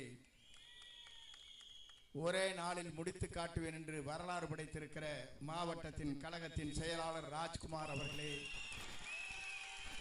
சீன் அவர்களே, விஜய் அவர்களே, ஆனந்த் அவர்களே, ஜெகதீஷ் பாண்டியன் அவர்களே, சிறந்த நிகழ்ச்சியிலே இங்கே வருகை தந்து தளபதியை நாளை கோட்டைக்கு அனுப்ப இருக்கிற ஆற்றல் மிக்க அன்பிற்கினிய சகோதரர்களே, நண்பர்களே, உங்கள் அத்தனை பேருக்கும் எனது பணிவான வணக்கத்தை முதலில் நான் தெரிவித்துக் கொள்கிறேன். 1972 என்னுடைய பயணத்தை துவங்கினேன். முதலே புரட்சி தலைவர் கோட்டைக்கு அவரோடு செல்லுகிற வாய்ப்பு எனக்கு கிடைத்தது. அதற்கு பிறகு புரட்சி தலைவர் அம்மா வழியில் கோட்டைக்கு செல்கிற வழி எனக்கு அந்த வாய்ப்பு கிடைத்தது. 45 ஆண்டு கால அரசியலுக்கு பிறகு என்னை தூக்கி எறிந்ததற்கு பிறகு என்னை தூக்கி பிடித்தவர் தான் தளபதி என்பதை இன்றைக்கும் நான் நெஞ்சத்தோடு எண்ணி பார்க்கிறேன்.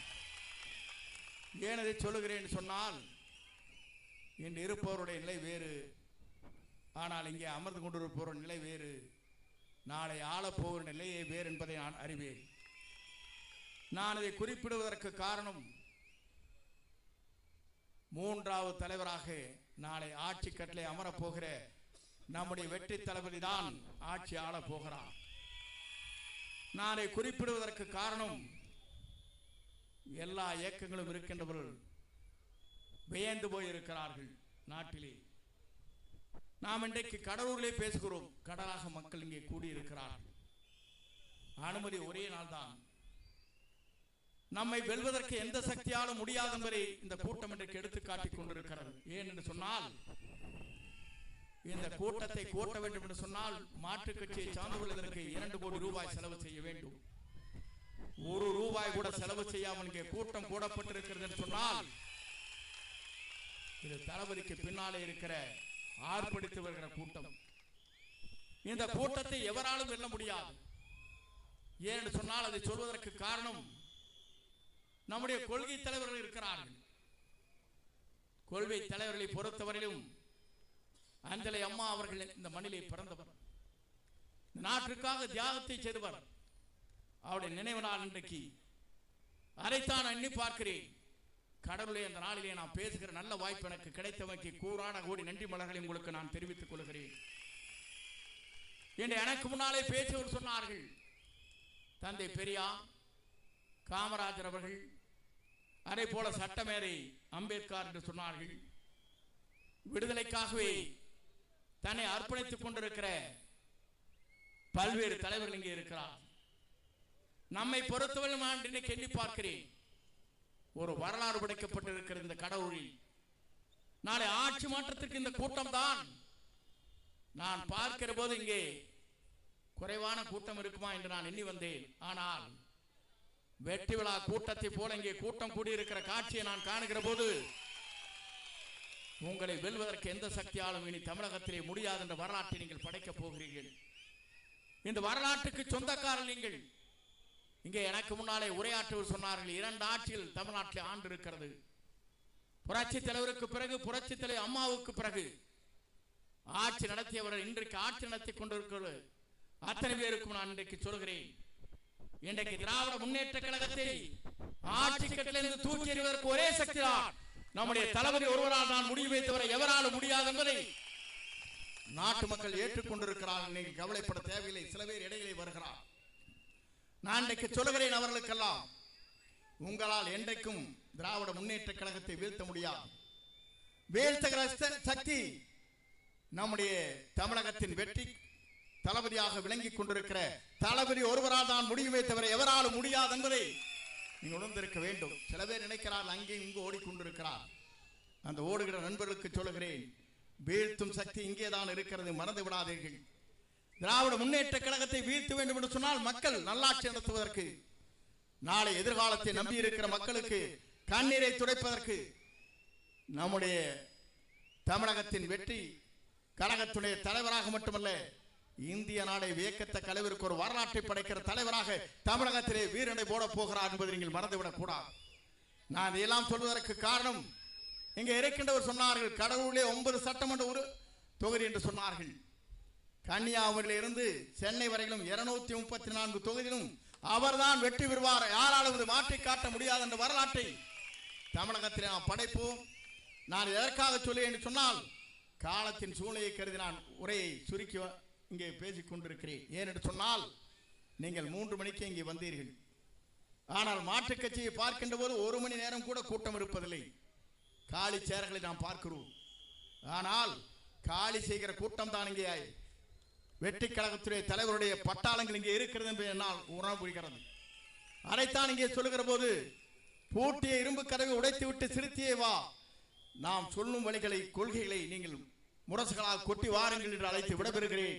நன்றி, வணக்கம். நன்றி ஐயா. அடுத்தபடியாக தேர்தல் மேலாண்மை பொதுச் செயலாளர் அருமையண்ணன் ஆதவ் அர்ஜுனா அவர்களை வருக வருக வருக என வரவேற்கின்றோம்.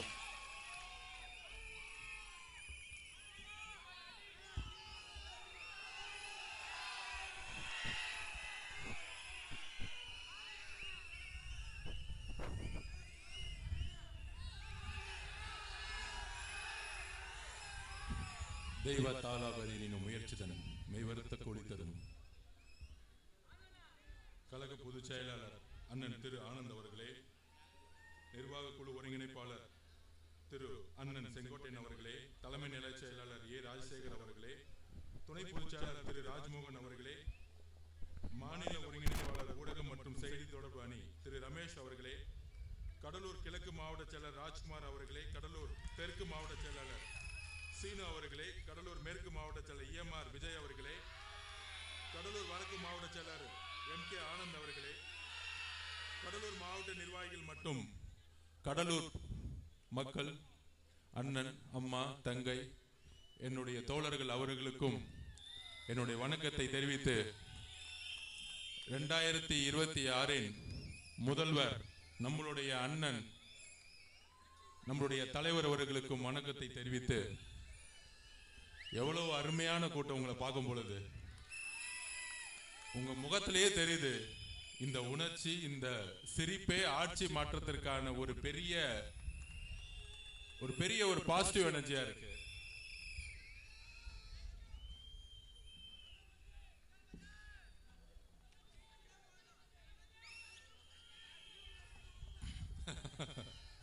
அது இல்லாம இல்லையா, அதாவது இன்றைக்கு நம்மளுடைய கடலூர்ல இருந்து தேர்ந்தெடுக்கப்பட்ட சட்டமன்ற உறுப்பினர், நம்மளுடைய கொள்கை தலைவர் அஞ்சலை அம்மாள் அவருடைய நினைவு நாள். அவர்களுக்கு வணக்கத்தை தெரிவித்து எங்கிருந்து ஆரம்பிக்கலாம்?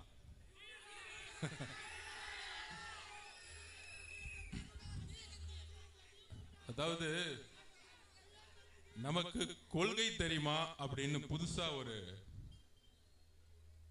ஒரு புரொபகண்டா ஆரம்பிச்சிட்டாங்க. காமிப்போம். இன்னைக்கு இந்த 5 வருஷத்தோட கடைசி நாளாச்சு அப்படின்னு சட்டமன்றத்தை பார்த்துட்டு இருந்தேன். அந்த யூடியூப்ல எல்லாம் போட்டுட்டு இருந்தாங்க. அது என்னன்னு தெரியல, திமுகவுடைய முதலமைச்சர் ஸ்டாலின் சார் அவர்களுக்கு ஒரு மனநோய் வந்துருச்சுன்னு நினைக்கிறேன். ஒரு பெரிய மனநோய். சட்டசபைலாம் எப்படி இருந்துச்சு? அண்ணா அவர்கள் இருந்தாங்க, புரட்சி தலைவர் எம்ஜிஆர் இருந்தார்கள், அம்மா இருந்தாங்க, ஒரு நல்ல கலைஞர் இருந்தாரு, நல்ல விவாதங்கள் நடக்கும். இன்னைக்கு எப்படி நடந்துட்டு இருக்குன்னா, ஒன்லி ஃபர்ஸ்ட் ஒரு நாளுக்கு முன்னாடியே பேமெண்ட் அடிச்சிடுறாங்க. அடுத்த நாள் என்னென்னலாம் பேசணும், முதலமைச்சரை பத்தி, தாம் பிள்ளைய பத்தி, இவர்களே அவர்களே, அப்படி ஆயிடுச்சு இப்படி ஆயிடுச்சு, தமிழ்நாடு மாறிடுச்சு, சொர்க்கம் ஆயிடுச்சு, ஒவ்வொரு வீட்லயும் தேன் ஓடுது, பால் ஓடுது. என்ன சட்டமன்றம் மாதிரி நேரலையும் ஒளிபரப்ப மாட்டாங்க. புகழ்றது மட்டும்தான் வெளியே வரும், சேனல்லையும் யூடியூப்லயும். ஏன்னா அவங்கள பார்த்து யாரும் கேள்வி கேட்டக்கூடாது. கேள்வி கேட்டுறத பதில் சொல்றவங்கள வெளியே வராது. அப்படி இருக்கும் பொழுது இன்னைக்கு எழுதி வைத்துக் கொள்ளுங்கள் முதல்வர் அவர்களே, இந்த 2026 பிப்ரவரி 20 கடைசி சட்டமன்றம் தான் உங்களுடைய குடும்பத்துக்கு. இனி எந்த காலத்திலும் முதலமைச்சராக உங்க குடும்பத்தில் ஒருத்தரும் தேர்ந்தெடுக்கவே மாட்டாங்க. இதுதான் உங்களுடைய குடும்பத்தோட கடைசி நாள். எழுதி வச்சுக்கோங்க வரலாற்றுல. நாங்க ரொம்ப மக்கள் தெளிவா இருக்கிறாங்க. சந்தோஷமா இன்னைக்கு கிளம்பிட்டீங்க. உங்களுக்கும் சரி, உங்களுடைய மகனுக்கும் சரி, கடைசி நாள் இன்னைக்கு சட்டசபையில ஒரு முதல்வரோட ஒரு இன்சியலோட வந்தது. அப்ப கொள்கை தெரியுமா நம்மளை பார்த்து கேட்டாங்களே. நான் ஒன்னே ஒண்ணு இந்த கடலூர் மண்ணில இருந்து கேட்கிறேன். 1921 ஜீவோ போட்டாங்க. கேஸ் சர்வே மூலமா எந்த அளவுக்கு சோசியல் ஜஸ்டிஸை நிலைநாட்டின ஊர் நம்மளுது. 1951 முதல் அமெண்ட்மெண்ட் தமிழ்நாட்டில் நடந்துச்சு. எதற்காக? நம்மளுடைய சமூக நீதி பாதுகாக்கப்படும் பொழுது, நம்மளுடைய ரிசர்வேஷன் பாதுகாக்கணும்னு ஒன்று நடந்துச்சு. அதுக்கப்புறம் அம்மா ஜெயலலிதா அவர்கள் 69% பாதுகாக்கிறதுக்காக போராடி அதை நிலைநாட்டினாங்க. ஆனா இன்றைக்கு இந்த கடலூர் மண்ணில திமுக ஒண்ணு கேட்கிறேன். பீகார்ல 2023 கேஸ் சர்வே பண்ணிட்டாங்க. அந்த கேஸ் சர்வே மூலமா, சாதி வாரி கணக்கெடுப்பு மூலமாக எவ்வளவு பெரிய டிஃபரன்சஸ் இருக்கு, ஏழ்மையா இருக்கக்கூடிய சாதிகளுக்கும் அரசாங்கம் செல்லக்கூடிய ஸ்கீம்ஸுக்கும் எவ்வளவு வித்தியாசம் இருக்கு, திட்டங்கள் எவ்வளவு வித்தியாசம் இருக்குங்கிறத கண்டுபிடிச்சாங்க. பீகார்ல நிறைவேறிடுச்சு, தெலுங்கானால பண்ணிட்டாங்க, கர்நாடகால பண்ணிட்டாங்க. அண்ணா வழியில் வந்த திமுக ஏன் கேஸ் சர்வேவை கையில் எடுக்கல? இதுக்கு முதலமைச்சர் இன்றைக்கு பதில் சொல்லணும். ஏன் எடுக்கலன்னா, சாதிவாரி கணக்கெடுப்பு நடத்திட்டா இன்றைக்கு உண்மையான கணக்கெடுப்பு தெரிஞ்சிடும். தலித் தோழர்கள் அவங்களுடைய கணக்கெடுப்பு என்ன, பிற்படுத்தப்பட்ட சமூகத்திலிருந்து வந்தவங்களுடைய கணக்கெடுப்பு என்ன, ஓபிசி மக்களுடைய கணக்கெடுப்பு என்ன, இந்த உண்மையை வெளியே கொண்டு வரக்கூடாதுதான் திமுகவுடைய எண்ணம், முதலமைச்சருடைய எண்ணம். இது முக்கியமா நான் பதிவு பண்றேன். அனைத்து கட்சிக்கும் இந்த கேள்வியை கேட்கணும். முக்கியமா திமுக கூட்டணி இருக்கக்கூடிய கூட்டணி கட்சிகள் சமூக நீதியின் அடிப்படையில் உருவாக்கக்கூடிய கூட்டணின்னு சொல்றாங்களே, 5 வருஷமா ஏன் தெலுங்கானால நடத்தினாங்க? காங்கிரஸ் பார்த்து கொஸ்டின் கேட்கிறேன். தெலுங்கானால வந்து சாதிவாரி கணக்கெடுப்பு நடத்தினாங்க. ஐயா ராகுல் காந்தி அவர்கள் வந்து அதை நடத்த சொன்னாரு. இன்னைக்கு கர்நாடகால நடந்துகிட்டு இருக்கு, மேற்கு வங்கத்தில் நடந்துட்டு இருக்கு, பீகார்ல நடத்தியே முடிச்சிட்டாங்க. இதெல்லாம் செல்வ பெருதும் கேட்க மாட்டாரு. இன்னைக்கு எல்லாம் சட்டசபையில அவர் தான் முதலமைச்சர் ஆவாரு, அவர் தான் முதலமைச்சர், அவர் காங்கிரஸ்ல இருந்து முதலமைச்சர் ஆகணும் வாயில வரவே மாட்டேங்குது காங்கிரஸ் தலைவருக்கு. அப்படிப்பட்ட தலைவர்கள் இன்னைக்கு காங்கிரஸ்ல உட்கார்ந்துகிட்டு இருக்காங்க. ஆனா பக்கத்து ஊர்ல எல்லாம் சாதிவாரி கணக்கெடுப்பு நடத்திக்கிட்டு இருக்காங்க. ஏன்னா அந்த அரசு உண்மையாக மக்களுக்கு நல்லது செய்யணும்னு நினைக்கிறாங்க. அரசாங்கத்தினுடைய ஸ்கீம்ஸ் திட்டங்கள் எல்லாம் ஏழை அடிப்பட்ட மக்களுக்கு கூடிய செல்லணும்னு நினைக்கிறாங்க, ஒடுக்கப்பட்ட மக்களுக்கு செல்லணும்னு நினைக்கிறாங்க. ஆனா திமுக அரசுக்கு சம்பந்தமே இல்லை. அப்ப சாதி வாரிய கணக்கெடுப்பு ஏன் நடத்தக்கூடாதுன்னா, அவங்களுக்கான எண்ணமும் கிடையாது. பிஜேபிக்கு எப்படி அந்த எண்ணம் கிடையாதோ அதே திமுகவுக்கும் கிடையாது. இப்ப கொள்கை ரீதியா திமுக டிவிகே இருக்கான்னு கேட்கிறாங்களே, இதற்கு பதில் சொல்லுங்க. நாங்க அடுத்த கேள்வி கேட்கிறோம். எங்களுடைய தலைவர் முதல் மாநாட்டிலே சொன்னாரு, சாதி வாரி கணக்கெடுப்பை நடத்தணும் சொன்னார் எங்க தலைவர். இதுதான் டிவிகேவுடைய நிலைப்பாடு. எங்க தலைவர் முதலமைச்சர் ஆன உடனே முதல் வேலை தமிழ்நாட்டில் சாதி வாரி கணக்கெடுப்பை நடத்துவார். இதுதான் பெரியார் உருவாக்கிய மண். இதுதான் கலைஞரும் நினைச்சாரு, எல்லா தலைவர்களும் நினைச்சாங்க. ஆனா இன்னைக்கு முதலமைச்சர் மு.க. ஸ்டாலின் நினைக்க மாட்டார். ஏன்னா அதை பத்தி என்னன்னே அவருக்கு தெரியாது. அவர்கிட்ட போய் கேஸ் சர்வேன்னு தயவு செஞ்சு நம்ம தலைவரை பார்த்து அவர் ஏன் ஊடகத்துல பேட்டி கொடுக்க மாட்டேங்கிறார், பேட்டி கொடுக்க மாட்டார். இப்ப நான் ஓப்பன திமுக காரன் பார்த்து கேட்கிறேன், நாளைக்கே ஒரு ஸ்டேஜ போடுவோம், எல்லா பத்திரிகையும் கூப்பிடு, 2 பேர் தான் அந்த ஸ்டேஜ்ல இருக்கணும். எல்லா நிர்வாகிகளும் இந்த கேள்வியை பதில் சொல்லுங்க. ரமேஷ், ராஜ்மோகன் எல்லா பேட்டியிலும் சொல்லுங்க. சேலஞ்ச் விடுற முதலமைச்சரை பார்த்து, எந்த பேப்பர் இல்லாம உன் பக்கத்துல எந்த நிர்வாகி இல்லாம தனியால ஸ்டேஜ்ல வந்து உட்கார். என் தலைவர் தனியா வருவார். 2 பேரை வச்சு பிரஸ் கான்ஃபரன்ஸ் நடத்துவோம். இந்த போட்டிக்கு நான் ரெடினா நாளைக்கே நான் ரெடி, என் தலைவர் ரெடி. இந்த அள்ளு சில்லறைக்கெல்லாம் என் தலைவர் பதில் சொல்ல மாட்டார். இந்த அள்ளு சில்லற, இந்த அண்டா சொம்பு டீஸ்பூனு இதுக்கெல்லாம் பதில் சொல்ல மாட்டாரு. என்ன ஒருத்தருக்கு தான் இங்க போட்டியே திமுக டிவிகே திமுக. அப்ப யாருக்கு பதில் சொல்லணும்?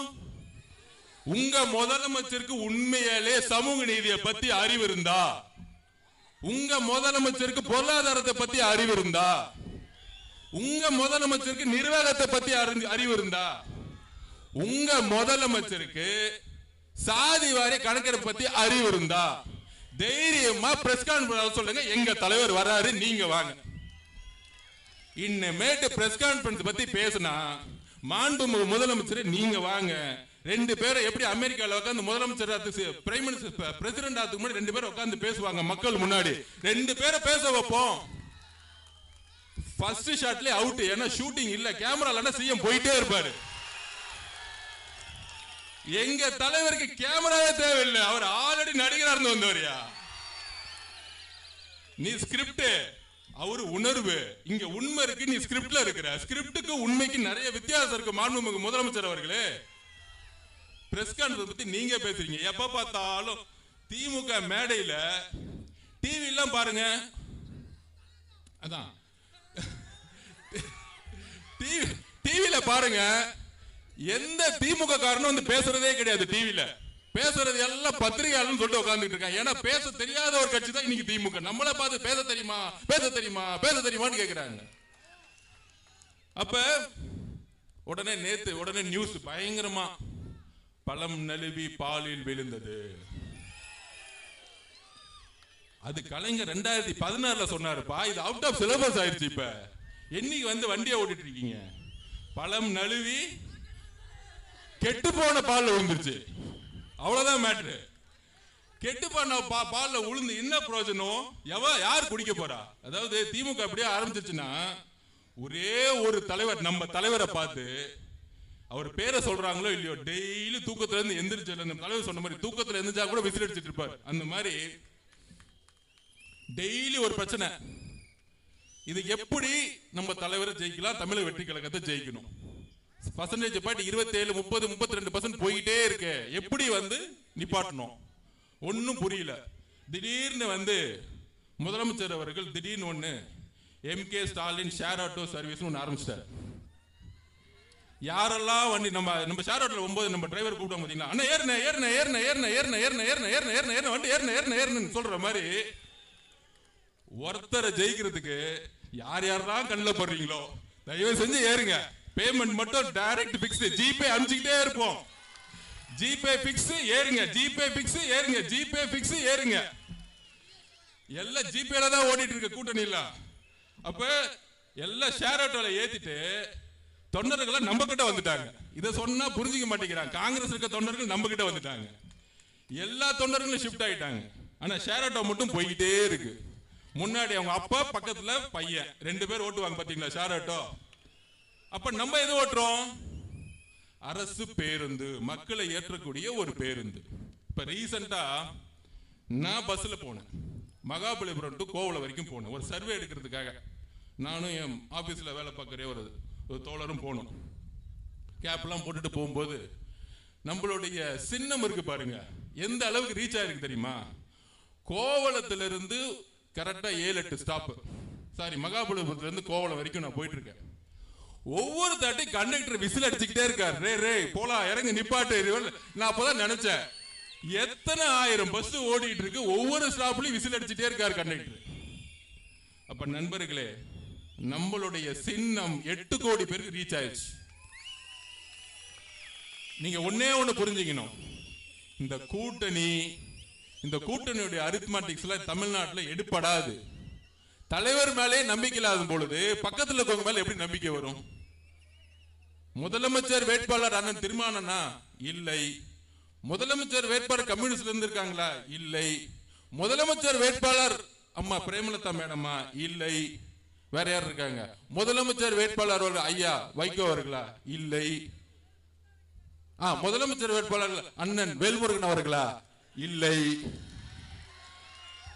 நேத்து வரைக்கும் எம்எல்ஏ சீட்டு கொடுப்பாங்களான்னு நினைச்சிட்டு இருந்தாங்க. அதனால இன்னைக்கு புகழ்ந்துட்டு இருக்காரு சட்டசபையில். ஐயா எனக்கு கொஞ்சம் எம்எல்ஏ சீட்டு கொடுத்துருங்க, அப்பாவும் பையனும் புகழ்ந்துடுறேன்.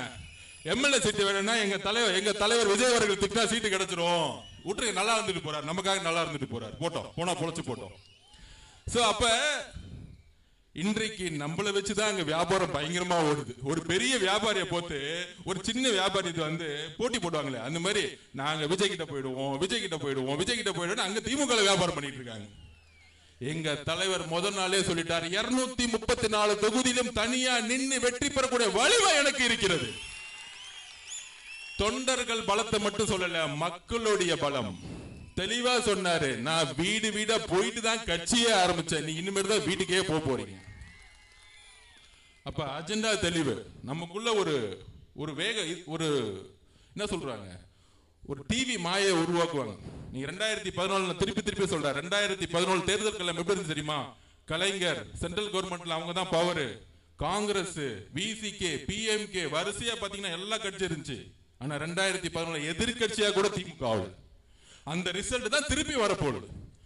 என்றைக்கும் திமுக 2வது தடவை ஜெயிச்சதா வரலாறே கிடையாது. என்றைக்கும் வரலாறு கிடையாது. அந்த வரலாற்றை அவங்க அப்பனாலே உடைக்க முடியல, பையனால உடைக்க முடியுமா? கலைஞரால உடைக்க முடியல, ஸ்டாலினால உடைக்க முடியுமா? முடியவே முடியாது. அதுதான் வரலாறு சொல்லுது. கடைசியா ஒரு ட்ரை பண்ணி பார்த்தாரு கலைஞர். எப்ப தெரியுமா? 1984. ஏன்னா அப்ப எம்ஜிஆர் ஊர்ல இல்ல, வெளியூர்ல உடம்பு சரியா படுத்துட்டு இருக்காரு. அப்போ ஒரு உருட்டு உருட்டுனாங்க. அண்ணன் செங்கோட்டை என்ன சொன்னார், அந்த உருட்டை என்ன சொன்னாங்கன்னா, என்னுடைய நண்பர் தான் எம்ஜிஆர், அவருக்காக என்ன முதலமைச்சர் ஆக்குங்க, அவர் வந்தவன இந்த பதவியை திருப்பி கொடுத்துருவேன் அப்படின்னு சொன்னாரு. அந்த உருட்டு கூட மக்கள் நம்பாம படுத்துட்டு இருந்தவன ஜெயிக்க வச்சாங்க. இதுதான் தமிழ்நாடு. இந்த குடும்பம் என்றைக்கும் ஜனதாதள் ஜெயிச்சதே இல்ல. ஐயா இபிஎஸ் அவர்கள் மேல ஏற்பட்ட தோல்வினால 2021 வந்தாங்க, பிஜேபி எதிர்த்தனால வந்தாங்க.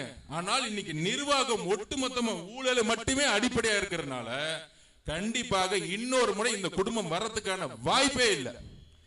அது இல்லாம இப்ப வரும்போது பார்த்துட்டு இருந்தேன் யூடியூப்ல, கமலஹாசன் நாளைக்கு ஒரு மீட்டிங் நடத்துறாராம்.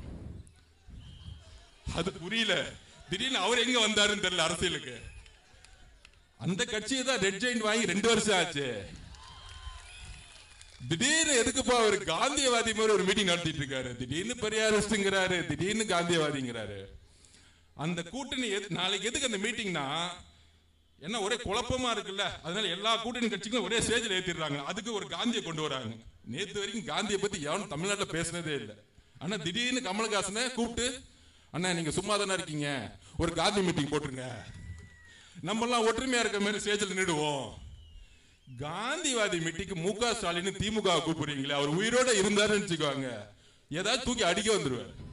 தமிழ்நாடு முழுசும் டாஸ்மார்க் 60,000 கோடி ரூபாய் சேல்ஸ் பண்ணிட்டு, காந்தியோட அடிப்படை கொள்கை என்னப்பா, மதுக்கு எதிரானது. ஆனா நாளைக்கு காந்தியவாதி மீட்டிங் முக ஸ்டாலின் அவர்கள் தலைமை தாங்குகிறார், துணை முதலமைச்சர் அவர்கள் தலைமை தாங்குகிறார். ஏன் டாஸ்மார்க் பத்தி பேசுறேன், வட மாவட்டங்கள் இருக்கக்கூடிய திருவண்ணாமலையிலிருந்து விழுப்புரம், தருமபுரி, கடலூர்ல இருந்து எல்லா ஊரும் இன்றைக்கு ஏன் வறுமையில இருக்கு? அதிகமான டாஸ்மார்க் 20,000 கோடி இருக்குமான சேல்ஸ் இங்கதான் இருக்கு, இந்த வட மாவட்டங்கள் தான் இருக்கு. ஏன் வறுமையில இருக்காங்க? நம்மளுடைய தலித் சகோதரர்களும் வறுமையா தான் இருக்கிறாங்க, நம்மளுடைய வன்னிய சகோதரர்களும் வறுமையா தான் இருக்கிறாங்க, எல்லா சமூக மக்களிலும் வறுமையா தான் இருக்காங்க. எங்களுடைய தலைவருக்கு சாதி தெரியாது, வன்னிய சகோதரர்களும் தலித் சகோதரர்களும் சரி சமமாக பார்க்கக்கூடிய ஒரே தலைவர் எங்களுடைய தலைவர். இந்த பிரித்தாளும் சூழ்ச்சியை எங்கள் தலைவர் உருவாக்க தெரியாது. இதுதான் எங்களுடைய அடிப்படை கொள்கை. வன்னிய சகோதரர்களும் தலித் சகோதரர்களுக்குமான ஏழ்மையை தூக்கி எறியதான் எங்க தலைவர் வந்திருக்கார். அதனாலதான் வட மாவட்டத்துல முக்கியமா இன்னைக்கு மீட்டிங் போட சொன்னார். இந்த சாதியை அடிப்படையில் சாதிவாரி கணப்பை உருவாக்கி வறுமையை ஒழிக்க எங்க தலைவரால் மட்டும்தான் முடியும், தமிழக வெற்றி கழகத்தால் தான் முடியும். தோழர்களே, சாதியை தூக்கி எறிந்து நம்மளுடைய ஏழ்மையை நாம நினைப்போம். நமக்குள்ள திமுக இதுவரைக்கும் நம்மளை பிரிச்சு வச்சு ஏழ்மையை உருவாக்கி, யோசிச்சு பாருங்க, திருவண்ணாமலையில வேலூர் இருக்காரு, 30 வருஷத்துக்கு முன்னாடி அவர் யாரு? நம்மளுடைய தலித் சகோதரர்களே, நம்மளுடைய வன்னிய சகோதரர்களே, இன்னைக்கு உங்க அப்பா ஏழ்மையில இருந்திருப்பார், உங்க தாத்தா ஏழ்மையில இருந்திருப்பார், ஒரு சாதாரண விவசாயியா இருந்திருப்பார், இன்னைக்கு குடிசை வீட்டுல தான் இருப்போம். ஆனால் 30 வருஷத்துக்கு முன்னாடி வேலு எப்படி இருந்தார்? இன்னைக்கு 2 மெடிக்கல் காலேஜ், 2 இன்ஜினியரிங் காலேஜ் எப்படி வந்துச்சு? இதுதான் கொள்ளை. அந்த கொள்கைக்கு அடிப்படை என்ன? நம்மளை பிரித்தாள்றது, ஜாதியின் அடிப்படையில் பிரித்தாள்வது. இனி வட மாவட்டங்களில் எல்லா சமூக மக்களுக்குமான திட்டங்களை எங்கள் தலைவர் உருவாக்குவார். எல்லா மாவட்டங்களும் வறுமையிலிருந்து வெளிப்படணும். ஒட்டு மொத்தமா சொல்றேன், தமிழ்நாட்டில் இருக்கிறதுலயே தென் மாவட்டங்களும் வட மாவட்டங்களும் மிகப்பெரிய வறுமையில இருக்கு. அந்த வறுமைக்கு காரணம் அரசு தன்னுடைய திட்டங்களை சரியாக எந்த மாவட்டத்திற்கு கொண்டு செல்லாதது. இப்ப கூட சொன்னாங்களே, குறிஞ்சிப்பாடியில ஏன் பஸ் ஸ்டாண்ட் வந்துச்சு? கண்டிப்பா குறிஞ்சிப்பாடியில பஸ் ஸ்டாண்ட் வர்றது தப்பு கிடையாது. ஆனால் நோக்கம் என்ன?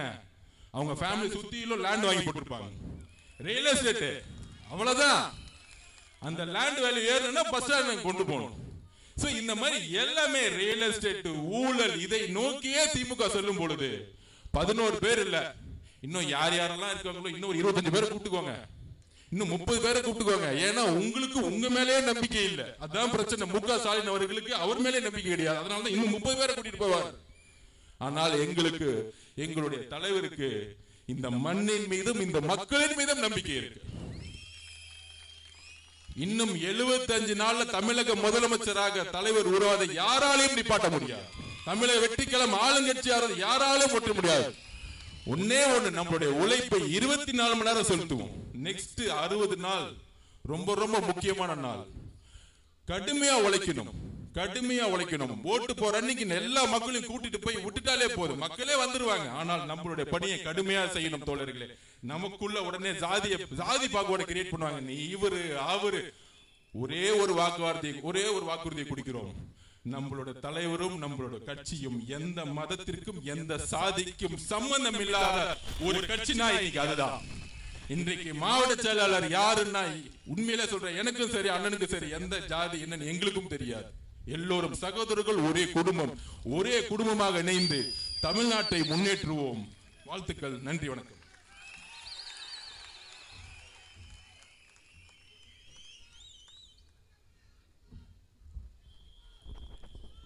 நன்றி.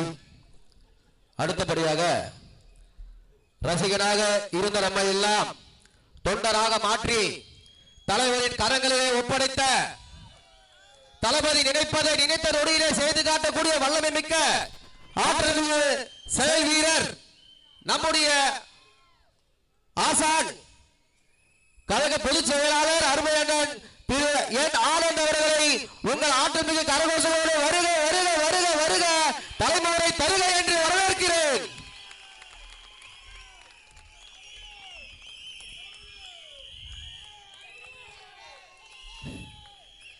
மதிப்புக்கும் மரியாதைக்குரிய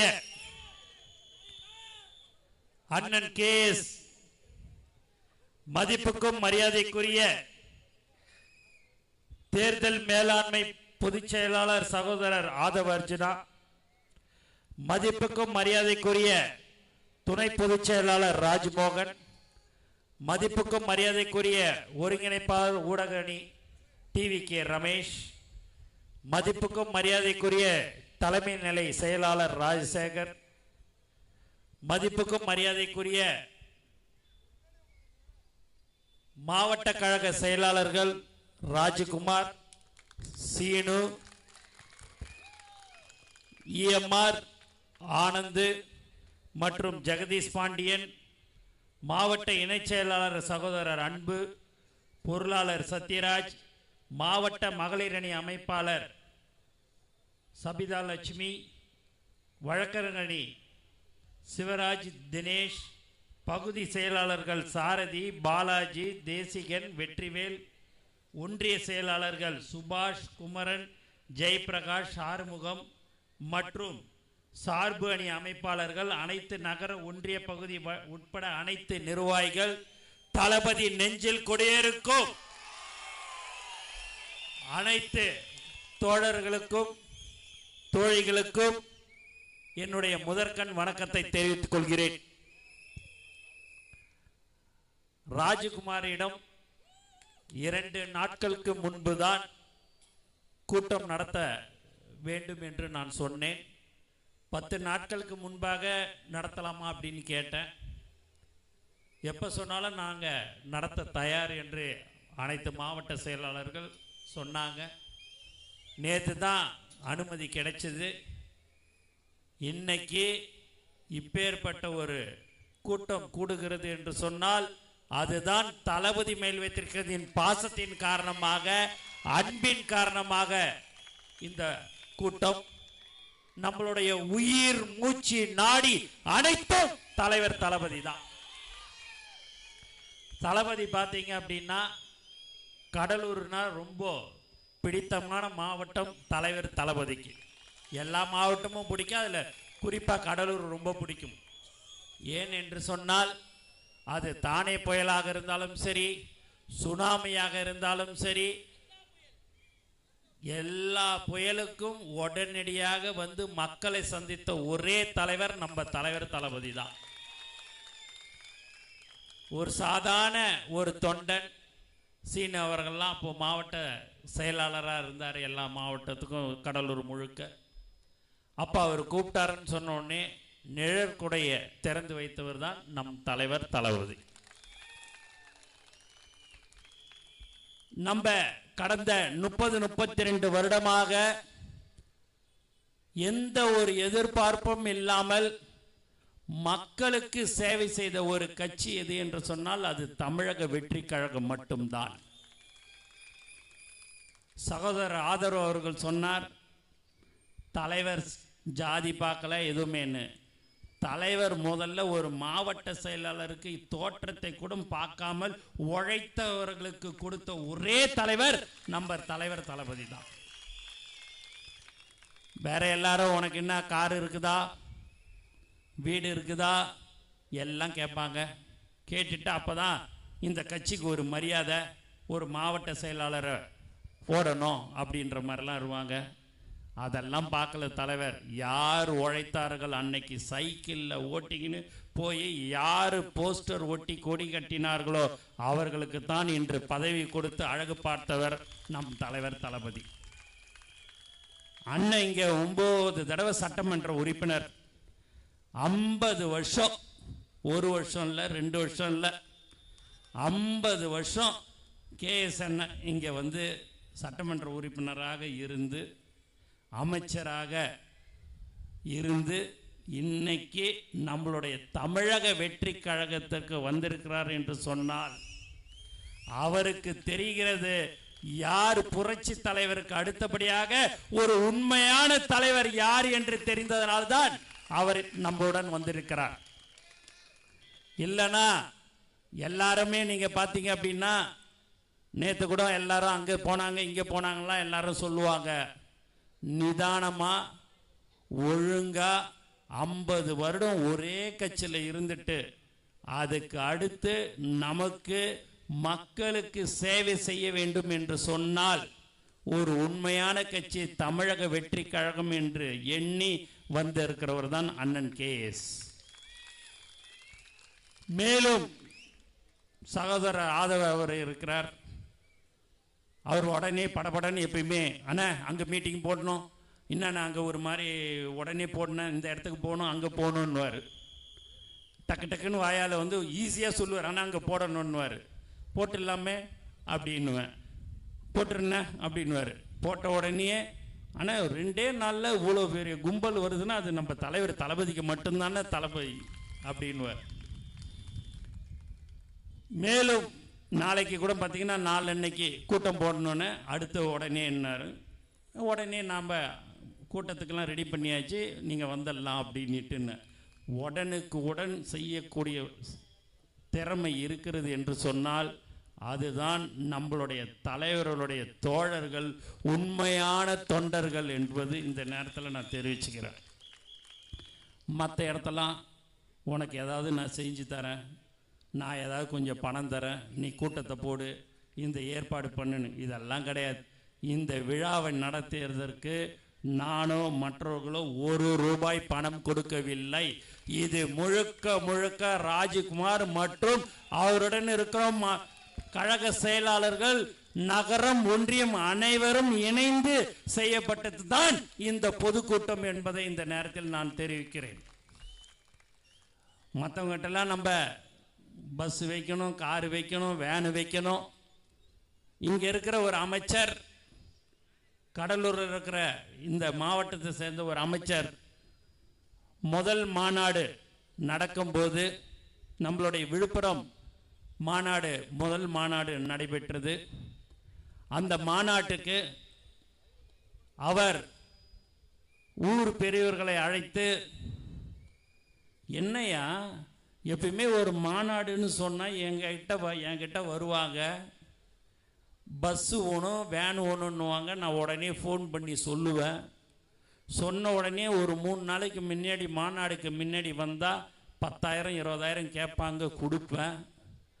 ஆனால் இந்த மாநாட்டுக்கு தமிழக வெற்றி கழக நிர்வாகிகள் ஒருத்தவங்க கூட என் வீட்டு படி ஏறி எனக்கு பஸ்ஸு வேணும் வேன் வேணும் பணம் வேணும்னு கேட்கவே இல்லையா? அது என்ன எது என்ன? ஃபோனை போடு, அந்த அசோசியேஷனுக்கு பஸ் அசோசியேஷனுக்கு ஃபோனை போடு, ஏப்பா பஸ்ஸெல்லாம், அட நீங்கள் வேறங்க ஐயா, பஸ்ஸெல்லாம் புக் ஆகி 1 மாதமாக ஆகுது, வரானுங்க அவனுங்களே தண்டலை வாங்கின்னு வந்து 25,000 கட்டிட்டு அவன் வீட்டு விழா மாதிரி அவன் வீட்டு நிகழ்ச்சி மாதிரி செஞ்சுட்டு போய்கினே இருக்கிறான். இந்த பணத்தை கட்டிட்டு 25,000 இன்னும் கொடுக்க வேண்டியது எவ்வளோ இருக்குதோ பணத்தை கட்டிட்டு நான் பஸ் எடுத்துன்னு போறேன்னு சொல்லிட்டு அவன் பண்ணி போய்கினே இருக்கிறான் ஐயான்னு. இதுதான் உணர்வு, இதுதான் தளபதி மேல் வைத்திருக்கிற பாசம். இப்படிதான் நம்ம தலைவர் தளபதி 2026 முதலமைச்சராக அமருவார் என்பதில் எந்தவித சந்தேகம் இல்லை. உண்மையான தோழர்கள், உண்மையான தொண்டர்கள் இருக்கிற ஒரே கட்சி தமிழக வெற்றி கழகம் மட்டும்தான் என்று இந்த நேரத்தில் தெரிவித்துக் கொள்கிறேன். ஏன் என்று சொன்னால் நம்மகிட்ட காசு பணம் எதுவுமே இல்லை, ஆனா உழைப்பு உண்மை இருக்கிற ஒரு கட்சி தமிழக வெற்றி கழகம் மட்டும்தான். வேற எல்லாருக்கும் எப்படி எப்படியோ பணம் வரும். ஆனா தலைவர் என்ன சொன்னார் கடந்த கூட்டத்தில்? நான் ஊழல் செய்ய மாட்டேன், என்னுடன் இருப்பவர்கள் யாரும் ஊழல் செய்ய மாட்டார்கள் என்று சொல்லக்கூடிய ஒரே தலைவர் நம் தலைவர் தளபதி தான். ஏன்னா யாருக்கும் எங்களுக்கெல்லாம் பணம் காசெல்லாம் வேணாம், இருக்கிறது போதும். மனிதனுக்கு தேவை காலையில் ஒரு 5 இட்லி, மதியானம் கொஞ்சோண்டு சாப்பாடு, சாயங்காலம் ஆச்சுன்னா ஒரு 4 இட்லி இருந்தாலே காலத்தை ஓட்டின்னு போற காலத்துல 5000 கோடி 10,000 கோடியை சம்பாரிச்சு ஜெயில போய் உக்காந்து இருக்கிறதுக்காக நம்ம இருக்கிறோம். மக்களுக்கு சேவை செய்ய வேண்டும் என்ற ஒரு நல்ல எண்ணத்துல தான் உச்சத்துல இருக்கும் போதே இந்த உச்சத்தை கொடுத்தது மக்கள். அந்த மக்களுக்கு அந்த உச்சத்துல இருக்கும் போதே அந்த உச்சத்தை விட்டுட்டு வந்து மக்களுக்கு சேவை செய்யணும்னு சொல்லக்கூடிய ஒரே தலைவர் நம்ம தளபதி தான். ரிட்டையர்மெண்ட் எல்லாம் ஆயிட்டுலாம் வரல, படம்லாம் ஓடாமலாம் இல்லை. போட்ட கையெழுத்து தலைவர் அக்ரிமெண்ட்ல கையெழுத்து போட்டார்னா அடுத்து 1 மணி நேரத்துல பணத்தை யாரெல்லாம் படம் வாங்கணும்னு நினைக்கிறாங்களோ 1 மணி நேரத்துல அந்த படமே எல்லாரும், சென்னையாக இருந்தாலும் சரி, அது ஃபாரினாக இருந்தாலும் சரி, அது சேட்டலைட் ரைட்டாக இருந்தாலும் சரி, ஒரே மணி நேரத்தில் எல்லாமே அவங்கவுங்க நான் நீன் போட்டி போட்டு கொண்டு வாங்கக்கூடிய ஒரு படம் இது என்று சொன்னால் அது தலைவர் தளபதி நடித்த படம் தான். அந்த உச்சத்தை விட்டுட்டு நான் என் மக்கள், என்னுடைய அண்ணன் தம்பி அக்கா தங்கச்சிக்கோ நான் வந்து சேவை செய்யணும்னு சொல்லக்கூடிய ஒரு தலைவர் தான் நம் தலைவர் தளபதி. அதனால ரிட்டையர்மெண்ட் ஆயிட்டுலாம் வரல, உச்சத்தில் இருக்கும்போது தான் வந்தார். எல்லாருமே சர்வே எடுத்து பார்க்குறாங்க, யார் யாரையோ வச்சு சர்வே எடுத்து பார்க்குறாங்க. பார்க்குறவங்க எல்லாருமே சொல்வது 32%, 35% இப்படி தான் எல்லா ஊர்லேயுமே இருக்குது. யாருமே குறைச்சியே எதுவுமே சொல்லலை. அவங்கவுங்க எடுத்து பார்த்துக்கிறாங்க, நம்ம எடுக்கல. வெளியில் இருக்கிறவங்க, எதிர்கட்சி இருக்கிறவங்க, ஆளுங்கட்சியில் இருக்கிறோம், அவங்க சர்வே எடுக்கிறாங்க. நமக்கு எவ்வளவு ஓட்டு கிடைக்கும், நம்ம கட்சிக்கு எவ்வளவு ஓட்டு கிடைக்கும், நம்ம ஆட்சியில் இப்படி எல்லாம் செஞ்சிருக்கிறோமேன்னு. எதை செஞ்சீங்க? ஒண்ணுமே செய்யல. மக்களுடைய வரி பணத்துல தான் நீங்க சில விஷயத்தை செய்யறீங்க என்று சொன்னால் அதை கூட நீங்கள் சரியாக செய்யக்கூட முடியாத ஒரு கையாளாத அரசாகத்தான் திமுக இப்போது இருந்து கொண்டிருக்கிறது. ரமேஷ் சொன்னார், பயங்கரமா வாக்குல நடந்தாரு, ராஜ்மோகன் எல்லாம் சொன்னாரு. எது நடந்தாலும் சரிங்க, தலைவர் தளபதி தளபதி தான். நீங்க எப்படி ஒன்னாலும் வேஷம் போடலாம், எப்படி ஒன்னாலும் நானும் இருக்கலாம் நினைக்கலாம், அதெல்லாம் எதுவுமே எந்த காலத்திலையும் ஒரே தலைவர் தளபதி தான் தமிழ்நாட்டின் தளபதி. நம்ம சொல்லிக்கலாம், மத்தவங்க சொல்லிக்கலாம், நான் இப்படி இருப்பேன் அப்படி இருப்பேன் இப்படி போவேன்னு, அதெல்லாம் இங்க ஒண்ணும் கிடையாது. ஒரே இது தலைவர் தளபதி மாதிரி வேற யாராலையும் வர முடியாது. ஒரு சாதாரண கொத்தனாராக இருந்தாலும் சரிசகமாக உட்கார வைத்து அவர்களிடம் 1 மணி நேரம் 1.5 மணி நேரம் பேசக்கூடிய ஒரே தலைவர் நம்ம தலைவர் தளபதி தான். ஏன்னா கடலூர்ல இருந்து நீங்க நிறைய பேர் வந்து தலைவர் தளபதியை பார்த்திருப்பீங்க, அவரோட கலந்துரையாடி இருப்பீங்க. அப்போ அதெல்லாம் நாம் சொல்லும் போது அது உண்மையாக இருப்பது என்பதனால தான் இந்த பொது மேடையிலே நான் அதை சொல்ல முடிகிறது. இப்படியெல்லாம் ஒரு உண்மையாக யாரெல்லாம் உழைக்கிறார்களோ அவர்களை கண்டறிந்து பதவி கொடுத்த ஒரு தலைவர் தான் நம் தலைவர் தளபதி. மேலும் கடலூர் மாவட்டத்தில் 9 தொகுதி இருக்கிறது. இன்று நான் சொல்கிறேன், 9 தொகுதியிலும் தமிழக வெற்றி கழகத்தின் கோட்டையாக இருக்கும், அதில் எந்த சந்தேகமும் நமக்கு இல்லை. எங்களுக்கு பயமும் இல்லை. நாங்கள் 2026 தலைவர் தளபதி அவர்கள் கண்டிப்பாக முதலமைச்சராக ஆவது உறுதி. மக்களுக்கும் சரி தோழர்களுக்கும் சரி ஒரு உண்மையான தலைவராக இருந்து யாரெல்லாம் என்னென்ன நினைக்கிறார்களோ இளைஞர்களுக்கு வேலை வாய்ப்பு முதல் கொண்டு வழங்கக்கூடிய ஒரு ஒப்பற்ற தலைவராக தலைவர் தளபதி இருப்பார். தாய்மார்களுக்கு ஒரு பாதுகாப்பான ஒரு ஆட்சியாக தமிழக வெற்றி கழகம் இருக்கும். ஏனென்று சொன்னால் நேற்று கூட பாத்தீங்கன்னா லாக்அப் டெத் இப்படி எல்லாம் பல்வேறு விஷயங்கள் தமிழ்நாட்டில் நடந்து கொண்டிருக்கின்றன. இப்பெல்லாம் சட்டமன்ற உறுப்பினர் அமைச்சர் எல்லாம் தொகுதியில போனா இப்ப எல்லாரும் கேள்வி கேட்க ஆரம்பிச்சிட்டாங்க. நம்ம மக்களுக்கு எல்லாமே தெரியும். 5 வருஷம் உன்னுடைய பதவி இருக்கிறது, உன்கிட்ட பவர் இருக்கிறது, எதையும் நான் கேட்க கூடாது. நான் உனக்கு ஓட்டு போட்டது நீ எனக்கு சேவை செய்யணும் என்று சொல்லிதான். ஆனால் அந்த 5 வருடம் நீ சேவை செய்யவில்லை என்று தேர்தல் நெருங்க வந்தவுடன் மக்கள் கேட்கிற கேள்வி, ஏன் நீ இதுவரை தொகுதி பக்கமே வரவில்லை, எங்களுக்கு இந்த திட்டத்தை செய்தியா அப்படி என்றெல்லாம் கேட்கக்கூடிய நிலைமை இங்கு வந்து கொண்டிருக்கிறது தமிழ்நாட்டில். அதனால நம்மளை நம்பி நம்மளுடைய தலைவர் ஆட்சிக்கு வந்தால் கண்டிப்பாக நல்லது செய்வார். பல்வேறு நலத்திட்டங்களையோ பல்வேறு திட்டங்களை செய்யக்கூடிய ஒரு ஒப்பற்ற தலைவராக இருப்பார் என்று மக்கள் ஓட்டு போட தயாராக இருந்து கொண்டிருக்கிறார்கள்.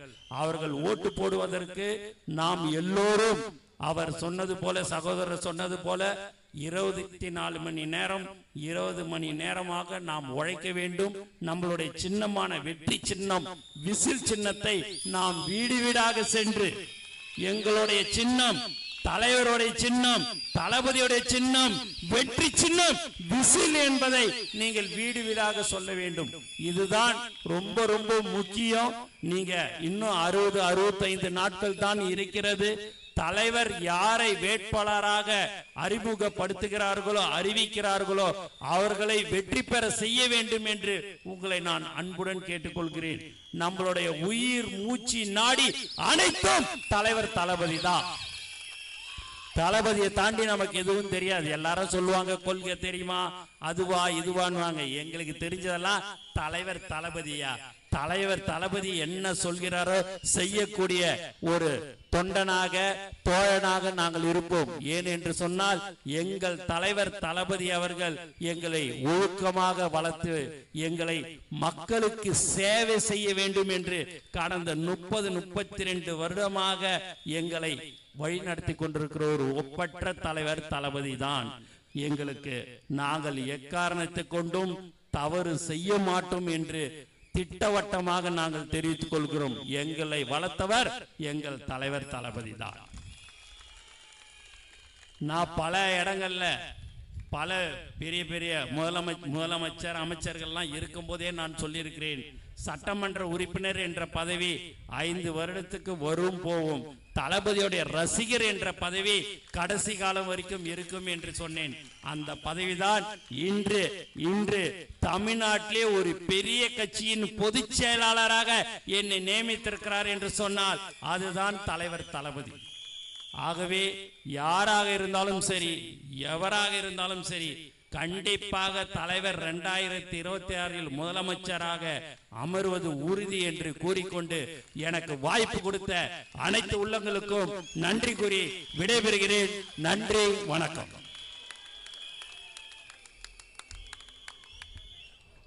ஒரு அரங்கம் நிறைந்த கைத்தட்டலோடு நம்முடைய கழக பொதுச் செயலாளர்களுக்கு நன்றியினை தெரிவிப்போம். அடுத்தபடியாக தமிழக வெற்றி கழகம் கடலூர் கிழக்கு மாவட்டம் சார்பாக வீரவாளானது மாவட்ட செயலாளர் அண்ணன் திரு ராஜ்குமார் அவர்கள் திருக்கரங்களால் பொதுச் செயலாளர் அவர்களுக்கு வழங்கப்படுகிறது.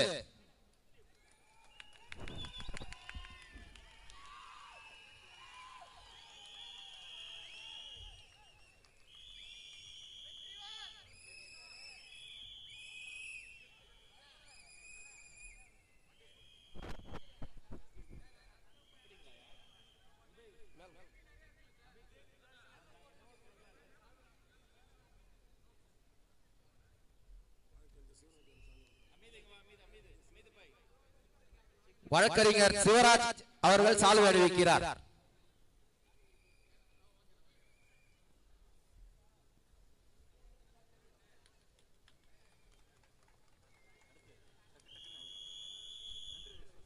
அடுத்தபடியாக நன்றி உரை வாசிப்பதற்காக மஞ்சக்குப்பம் பகுதி செயலாளர் திரு தேசிகன் அவர்களை அழைக்கின்றோம்.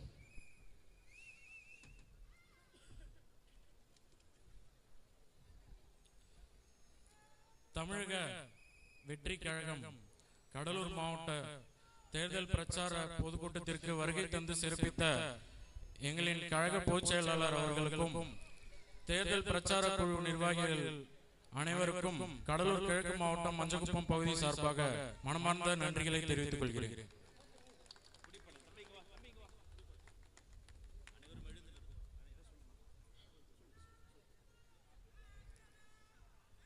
நமக்காக இந்த தேர்தல் பிரச்சார கூட்டத்திற்கு அனுமதி வழங்கிய காவல்துறை துணை கண்காணிப்பாளர் அவர்களுக்கும் காவல்துறை சார்ந்த அனைவருக்கும் நன்றி கூறிய கடமைப்பட்டுள்ளேன். பத்திரிகை நண்பர்களுக்கும் நான் இந்த மனமார்ந்த நெஞ்சார்ந்த நன்றியை தெரிவித்துக் கொள்கிறேன். அனைவரும் எழுந்திருக்கவும். கொடிப்பாடல்